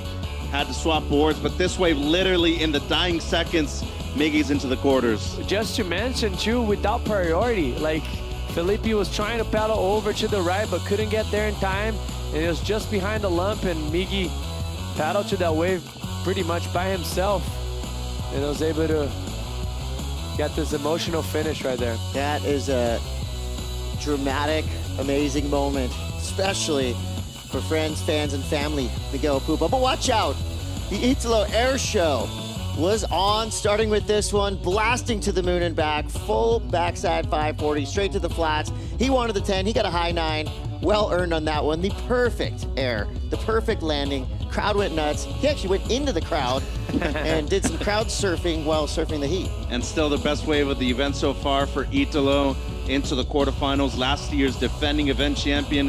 He's looking to go back-to-back, rocking the baby, Chris, looking good. Yeah, he put the baby to bed in that one. Well, semifinals are shaping up as well. A little bit more rough and rugged out there this afternoon. We have 2 semifinalists locked in. One of them is Caroline Marks defeating Tatiana Weston Webb. Yeah, that was a pretty sick turn right there at the end for Marksy. And a big result for her already, but we talked about Luana Silva and her chances of winning the event. Best result ever here in Brazil, and good for her finally locking in with confidence. And anytime you beat Tyler Wright, that's a big heat win. Yes, I think, but I actually got to say, I thought she had the advantage just, spending so much time here on the QSs and just taking it down. So half of our semifinalists are set. Now let's try to figure out at least one more of them on the day. Again, a late restart causes daylight to come up a little bit quicker than expected. So this will be our last heat of the day, but of course you're not going anywhere. This post show is gonna be awesome. I'm gonna get a front row seat for it. I'm probably gonna record it and watch it over and over again tonight. It's been that fun of a day. Look at how beautiful the sunset's gonna be, and still with just under 15 minutes on the clock. Situation change right here. Picklum in the lead and a really close battle between her and Rodriguez. Arena now in second, only needing a 3.34. So Pickles making it worth her while out here, Chris, with the best of the heat so far. Yeah, the 5-point ride came in the midst of all that excitement.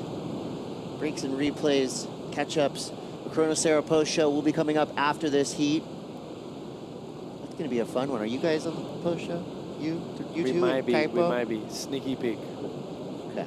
I like that. Don't spoil. Yeah, Don't spoil. see? Save some He good knows. stuff for that. You can use most of it right now. Save some good stuff for that. So Picklum out the back with priority and now in the lead. That's the position that we've seen her in a lot throughout this year. But Jesse, you said it early on in this heat. I think she's really relishing that kind of low-key position, hovering around 4th or 5th place. You know, getting good results, quarters, semis throughout the year. But I feel like if she can survive this wild card threat, she's going to make a full-on sprint into that final 5. I was just about to mention, but it's about time for her to start sprinting, because when you're a surfer of this caliber and you see this open opportunity with the best surfers of the year so far, all out of the event, you need to take advantage of that and take event wins.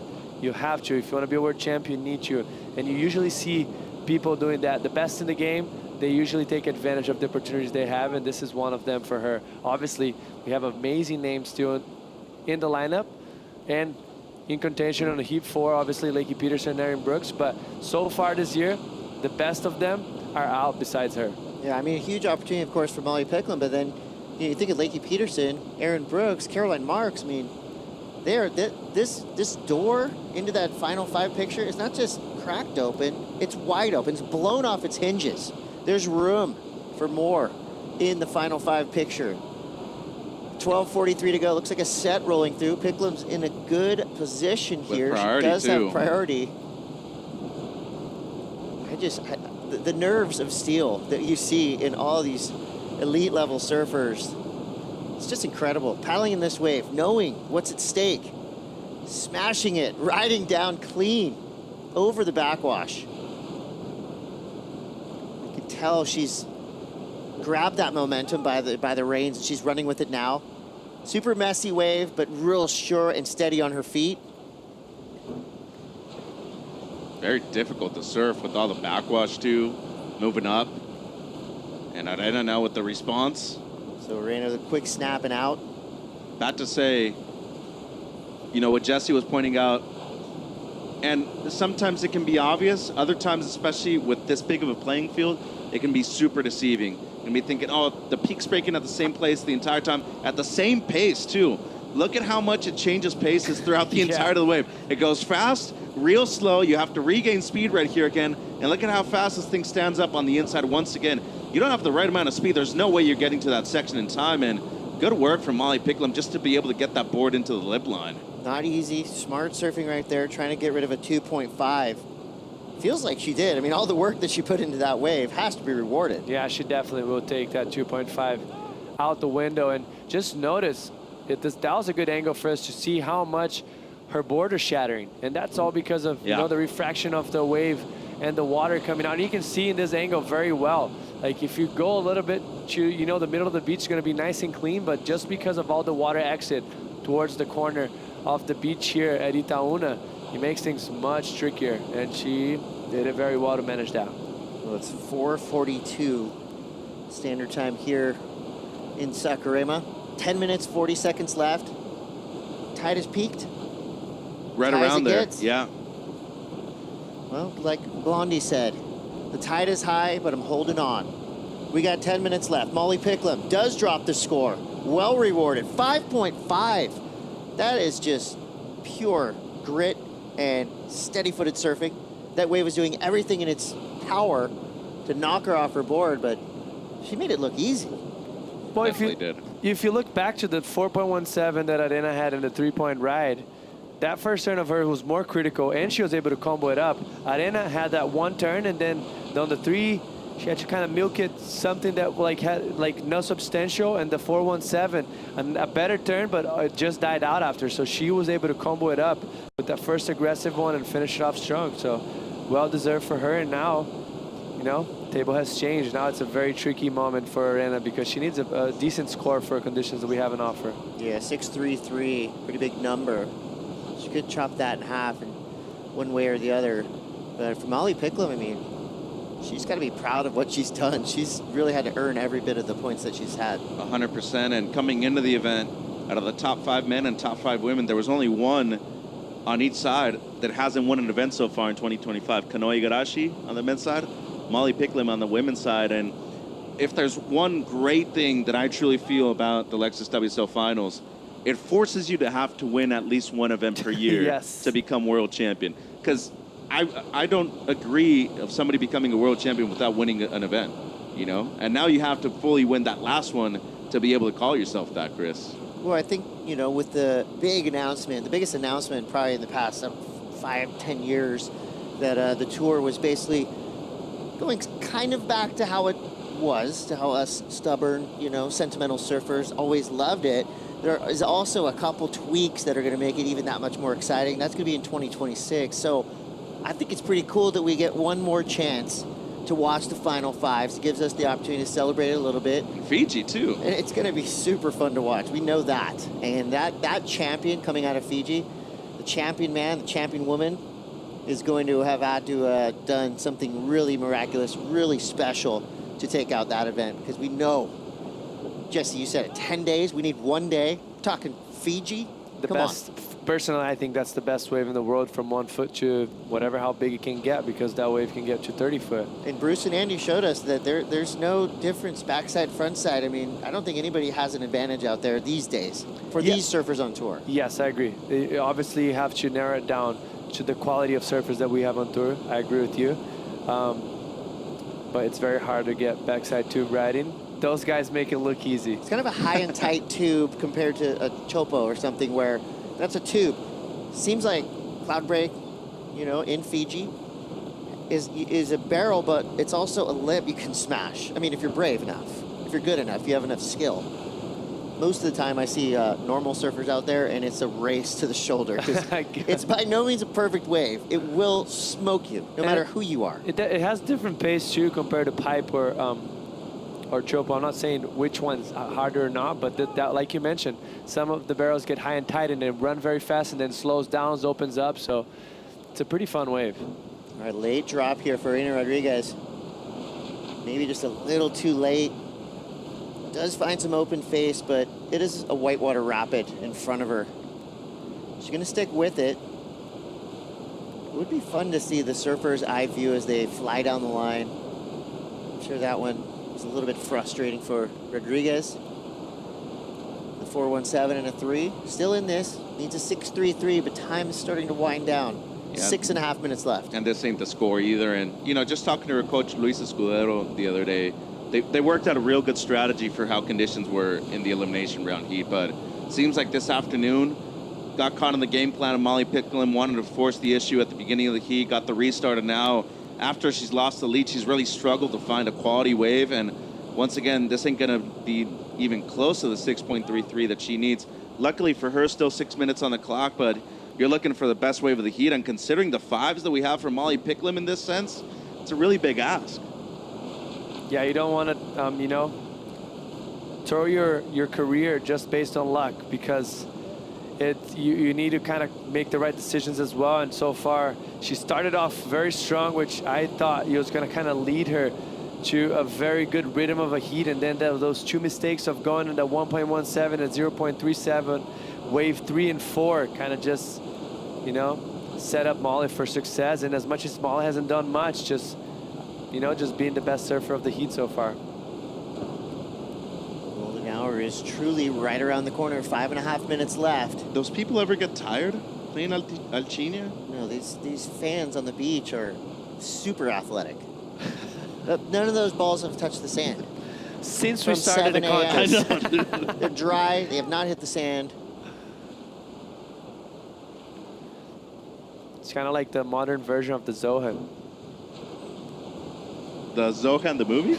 Yeah. Well, 5 minutes left. Looking like we could potentially be off tomorrow. But the weekend, Saturday and Sunday, not only will it be popping down here on the beach, but we have some new swell that will be filling in. So we'll be checking in bright and early here on out. And since we got through so many heats today, we have the luxury of really picking those prime moments to get these finals done. And also a few positive things about it. Strong offshores, even better than this afternoon winds, you know, more like just straight how it was this morning, and the swell a little bit more to the south. Looks like Arena up and riding. So Rodriguez now, she's got a section. Yeah, that's gonna be tough for any surfer, any day. So Jesse with 4.11 go now. Probably not gonna be the score that Arena wants. Which day do you feel like is that golden moment that we could see finals day happen? Saturday, Sunday, potentially? Sunday. Sunday. If I had to put money on it, Sunday for sure. Looks bigger, swell direction's good, offshore pretty much for a long time. Obviously, we're still a few days away. It could also change, you know how surfing is, but in my mind, it's kind of clear that Sunday is the best day, but there is potential. Next few days, maybe a little bit. Like, Saturday just looks, the wind doesn't look the best. That's the problem. We'll be checking it. We'll be reading the charts. We'll be checking it every morning. 3:30 to go. So Molly Picklum in the lead with a 5 and a 5.5. Here's a Natura kayak recap. Started off the Reina Rodriguez with a 3 and a 4.17 to make things interesting. Then Molly answered back. Yeah, she was leading for a good portion of the heat. 4.17, her high mark on this one, but You know, after the restart got things going with a 3-point ride, a long ride too, and she earned every single point that she got on the board. But then Molly, the 5 and then the 5-5, she's really looked in control of the heat on the right-handers. Yeah, just the rail surfing, how she relays on, you know, the heels to engage that rail. Very tricky section right there. It was kind of sticky, but she made sure she got the job done because this heat has been very low scoring so far. So she was just being a number one, you know? She knew exactly what she needed to do. Let me give a lot of credit to both of the women in the lineup right now. I would not want to see how I would surf in these conditions. So tough out there. But both of them have had shining moments. I mean, this wave for Molly Picklum, was this even a wave?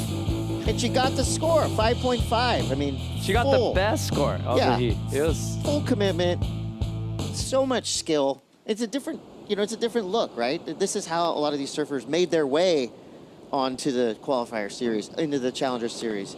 You gotta slay a few dragons to get to the princess. And, in these afternoons on the QS, on the CS, there's not a lot of room in the waiting periods a lot of times. So you have to run no matter what. Well, you don't have a waiting period, and many times you're also getting the benefit of knowing the location.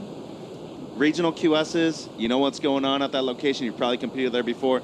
But in everybody's defense, I would say 90 to 95% of the population worldwide, they know how to surf a regular beach break. And they don't know how to surf it as well, obviously, as two of the best in the world. But people grow up in these kind of conditions in most places of the world, Chris.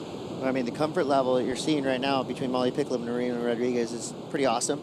We are now inside the Banco do Brasil, 2-minute warning. Picklum on top with a 5.5 and a 5.0. Arena Rodriguez still looking for a 6.33. Here's where tactics come into play.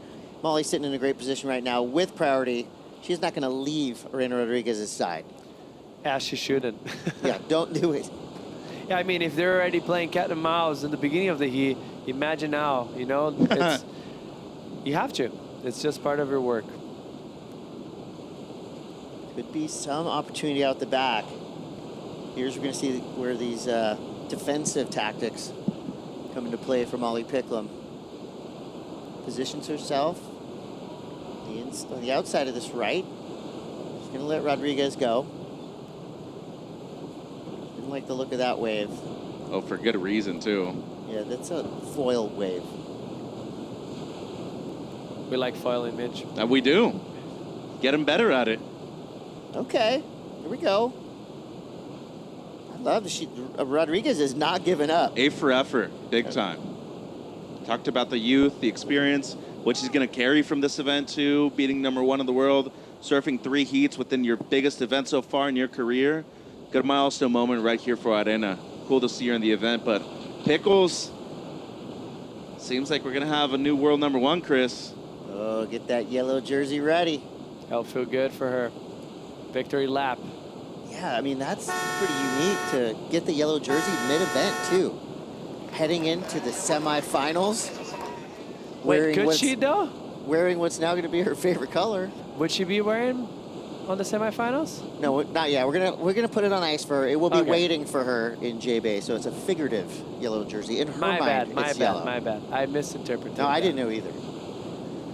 I mean, there's so much to unpack after every single day of action here. So many numbers to crunch. But at the end of this one, Molly Picklum with a 5.5 and a 5. But give it up to Arena Rodriguez, hard-charging wild card. Do not forget that name, because Arena Rodriguez is going to have an illustrious career ahead of her. All right, well, for us, that's going to be it in terms of competition. So now happy hour really begins. The Corona Cero post show's coming up next year. Host with the most, Kaipo Guerrero, is going to be joining Mitch Salazar and Jesse Mendez. This is going to be a fun one to watch. Don't go anywhere. We'll be right back.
That's right, it is the Corona Cero post-show day number 2 of the VIVO Rio Pro, presented by Corona Cero. 100% natural, 0% APV. We had a great day in the water today, and we have set up our finals here after day number 2. We got a lot to unwrap in this Corona Cero post-show. This is Mitchell Salazar. That's Jesse Mendez. I'm Kuiper Guerrero. And Mitchell, what a great day. What a great day. We had to weather the storm to get here, but it was absolutely beautiful this morning. Yeah, a lot of days of waiting, but to be honest, the waves this morning were really fun. Offshore wind, really consistent, and most importantly, we saw a lot of the high seeds bounce back afterwards, especially in the round of 16. I know, it was kind of sketchy, you know. Starting off the first day, we saw all the high seeds on the elimination rounds of the woman fall down, and then we come into today, the guys stepped it up, and they definitely went down. Yeah, and speaking of the women, we ended up with the last quarterfinal winner, Molly Picklum. She's into the semifinals, guys, and she will be wearing yellow. That's right, the yellow leaders jersey when we move to the next stop at J-Bay. Let's hear from Pickles. She's with Raquel. True, let's give her this news. Molly, first of all, congratulations. You are in the semifinals. I know this heat must be really tricky for you, but you are coming with the yellow jersey in J-Bay. How are you feeling? Oh, what? That's the best news ever. I feel like for me, I got the yellow jersey early on in the year for the past few years, and I obviously heard all the talk of all the girls that I'm like right at the top with getting knocked out, and it's obviously a great opportunity for me, and I felt all that for sure, but ultimately I was just using it for good and to fire me up, and yeah, I'm so happy. That's sick, especially towards the end of the year. I want to keep pushing for sure. And this heat was stressful for you. How was it? Yeah, I actually was super nervous just because I was watching the conditions fade tremendously all this afternoon, and I don't know, that Wright's just so wobbly, and as the tide was coming in, positioning was obviously really hard, and I was just sitting near her to just try and play whatever was coming and just take an opportunity away, and yeah, it was scary. I don't really like doing those sort of heats. I like to surf and know that I'm going to actually get a chance and to show my surfing, but ultimately there was none of that. It was just scrappy and scrap my way through, but I'll take it. I'm on the glass. I'm happy. Congratulations, because you really made it look easy. Thank you very much, and back to you guys. All right. Yeah, that's right. Molly Picklum. She saw that opportunity, and she just jumped on it, Mitchell, and now she's in yellow. She saw all the other women around her fall out early in the event. I mean, and from her form right now, I feel that she can win this thing. Oh, 100%. It's the first time she's ever made the semifinals, in 3 tries. So great effort from her. Obviously super stoked on that. Job's not done, though. Can he be one of the top 2 seeds heading into the Lexus WSL Finals now? Yeah, it's still a long road ahead of us.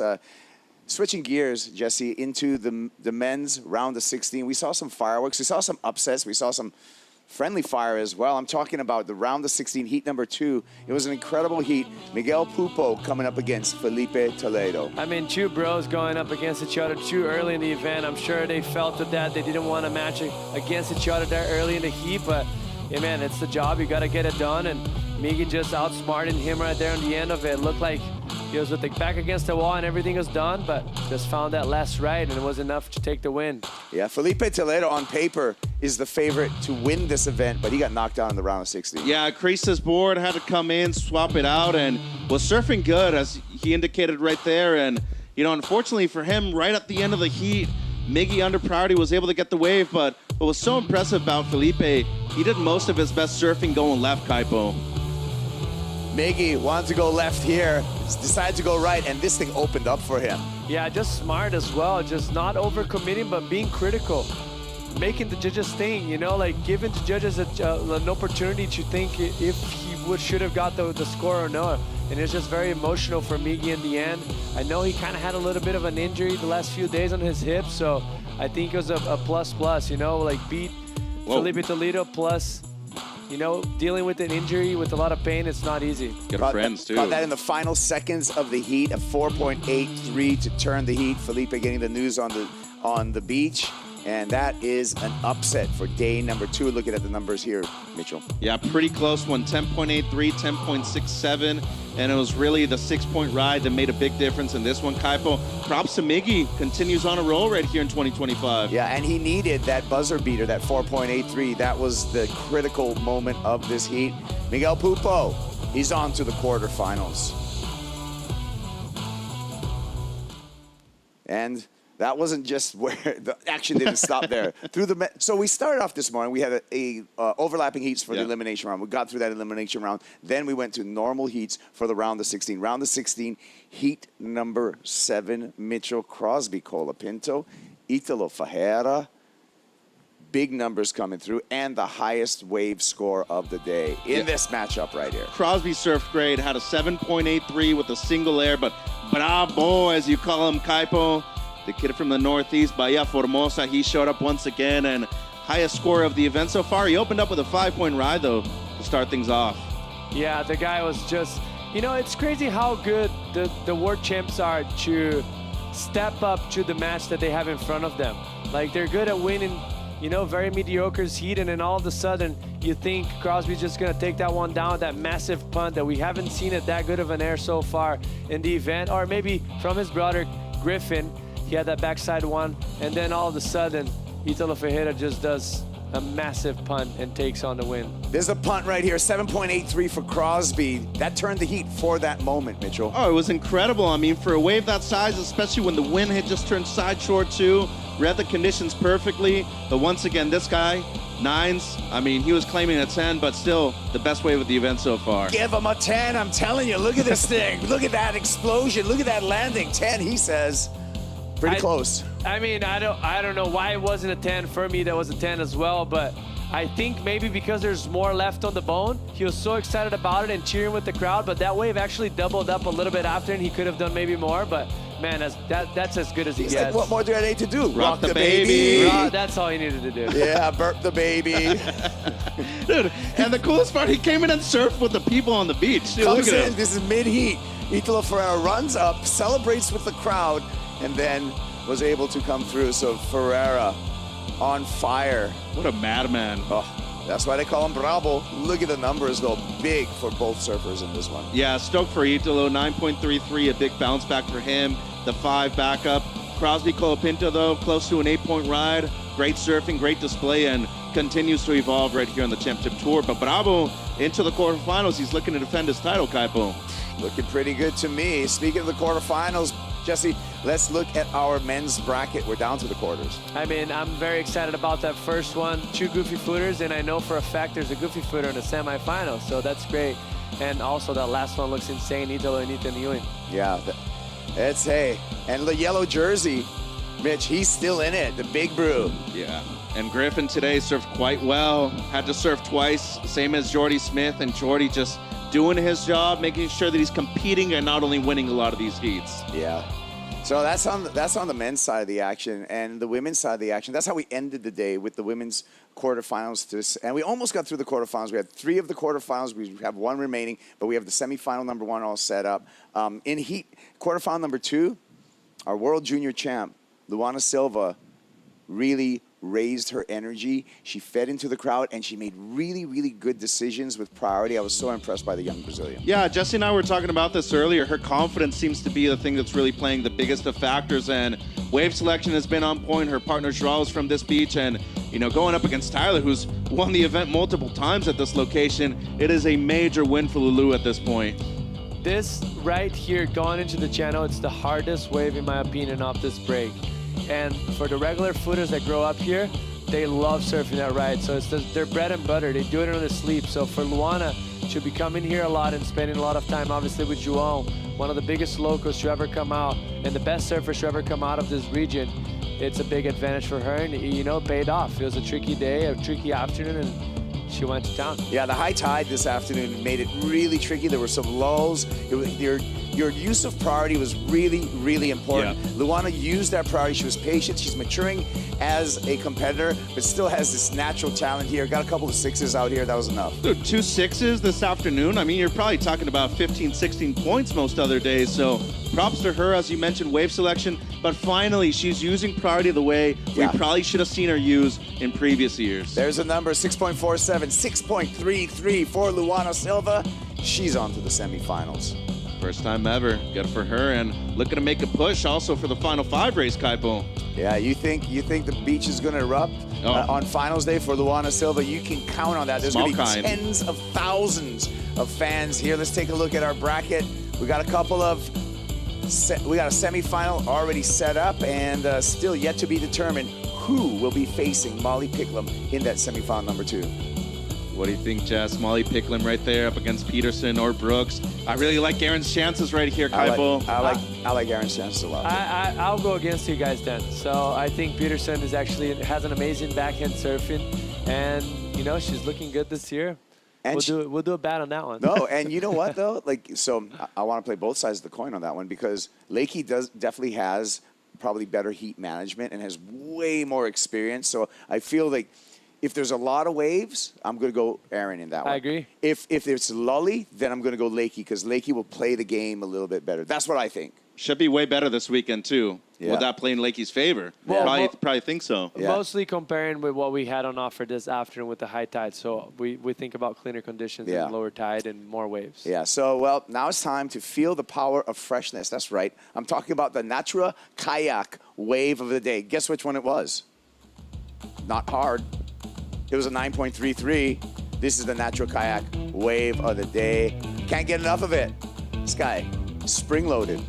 He is just a madman. We call him the Tasmanian Devil, Bravo, Energizer Bunny, anything you want to call him. The guy's spring-loaded, and of course, one of the best backhand airs in the business, Jess. I mean, so impressive. Where he landed as well, he had to stomp it. You can see transferring that weight perfectly into the front foot, but then making it very balanced it out, like not really going forward or backwards, just... I mean, it's so hard to even digest what he did right there. It's very complicated, and amazing job for Italo right there. Picture perfect landing, too. Rocking the baby. Yeah, burp the baby, rock the baby, 9.33. Well, we are, we're going to be off tomorrow, Friday the 27th. That decision's already been made, but this weekend looking really good. And for that, let's take a look at our Surfline forecast, guys, and see, will it be Saturday? Will it be Sunday? Will it be a little bit of both? We called up the Surfline, and they gave us this information right here, Mitchell. Yeah, well, you know, so far we've been very fortunate on the conditions that we have gotten. Anytime you see that purple blob coming at you, you know you're going to get a good amount of waves. Overhead and clean today, a little bit smaller tomorrow, but when it comes to those swells that are lining up for the weekend, looks pretty good considering, you know, the good sandbars that we have throughout the entire beach. And luckily as well, we had very good, smooth faces when the swell came. Obviously not yesterday, but all the other days with offshore winds throughout the morning and a little bit cross shore. But look at Sunday, 4 to 6 foot, even 6 to 8 foot faces on the afternoon. So we're excited to see what's going to happen. Yeah, looking good. Looks like we got, we're going to have a packed house in this town that you're looking at right here. Saquarema is going to be filled to the brim with surf fans. It's going to be rabid. The energy is going to be high. Looking forward to that. Well, we can't end our day without calling the doctor. I'm talking about Dr. Peanut. What doctor? Dr. Peanut, the man with the prescription for your nutrition, bringing us the top 5 moments of today. Let's get into this top 5. Number 5, power, goofy, San Clemente. What am I talking about when I talk about those things? Leading into this, I'm talking about Hausman, the powerhouse, comes through with a huge 8.67 here. Yeah, looks locked in. I mean, his wave selection has been impeccable. Really wave-starved heat against Kanoa Igarashi as well in the round of 16, but into the quarterfinals, looking good. And once again, matching power with power, Kaipo, here in Saquarema. Love it. Love the big guy. Love the hair. Love the chain. Number 4, Miggy Pupo with the buzzer beater over event favorite Felipe Toledo. I mean, bring it on, Miggy. Like, you know, like he's that very calm guy, collected, and you just want to bring a little bit more energy sometimes, and that's the way to do it. You know, buzzer beater again against the best ever in these conditions at this break itself. I think he has 5 10-point rights just on this event. And Miggy just going to town on that last wave. Very close, tricky heat. Nursing an injury on his hips. I know he's going through a lot of pain, so very emotional one for Miggy. Love it. Love the emotion. Love the win. Miguel Pupo into the quarterfinals. Disappointed Felipe Toledo. He'll be back. A few very close heats for Felipe, last few events. Number 3, crowd favorite, Luana Silva comes through and she finds herself in the semifinals. Yeah, very and extremely difficult conditions this afternoon. Slow stuff, wave selection on point, finally competing the way we all expected her to. Confidence is up, and of course, when it comes to the use of priority, has never been better for Lulu Silva, especially in the presence of her own family, Kipes. Love that moment. Number 2, Iago. He brought a day of excellence, Jesse. I mean, look at this morning. It looks like almost like Hossegor, you know? Like Is it really? Those beautiful offshore days. Found that doggy door. Amazing technique right there for Iago. He can do that on his sleep, but it's always fun to watch, right? Like when someone gets bare on a beach break. Yeah, 8.67. He also got 8.5. This is so cool. The fade that he did to kind of get in that critical part of the wave. Man, it goes unseen sometimes, but you got to give credits where credit's due. So amazing surfing right there. Very on rail and critical for Iago Dora. He's on. Number 1. Told you. Energy. Spring-loaded. Air show. Italo Ferreira. Bravo. Yeah, guy doesn't know how to get tired, doesn't know the definition of the word, and 9.33, wanted a perfect 10, but guess what? Still the highest score of the event, and our defending event champion looking good heading into the quarterfinals. Another air show by the kid from the Northeast, Kipes. Who needs the video part? Just show up to the contest. Yes. Thanks to this guys, and also Crosby on that heat, because he did a very good job. I don't know what to do. The claim. Rock the baby. That's from a soccer player back in like 20 years ago. Really? That's what he did, yeah. That's well, that's claim of the event right now, by the way. We got more front runners coming. Yeah, we need more. We want more. Yeah. All right. It's so, time. hand me one of those Corona Ceros. Here you go. Here you go. Cheers and get out of here. Hey, thank you for watching. Remember, go to worldsurfleague.com for all of the updates. We're off tomorrow. This weekend is going to happen.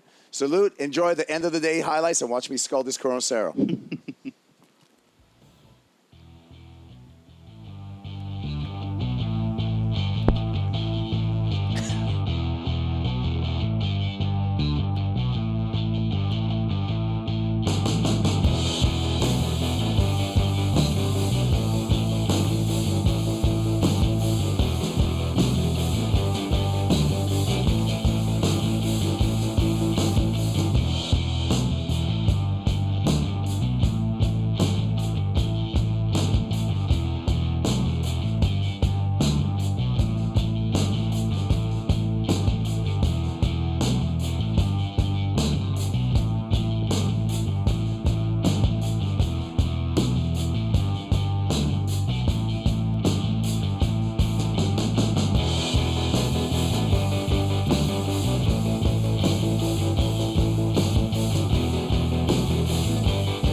This copyrighted event broadcast is produced by the World Surf League for broadcast around the world and may not be retransmitted, reproduced, rebroadcast, or otherwise distributed or used in any form without the written consent of the World Surf League.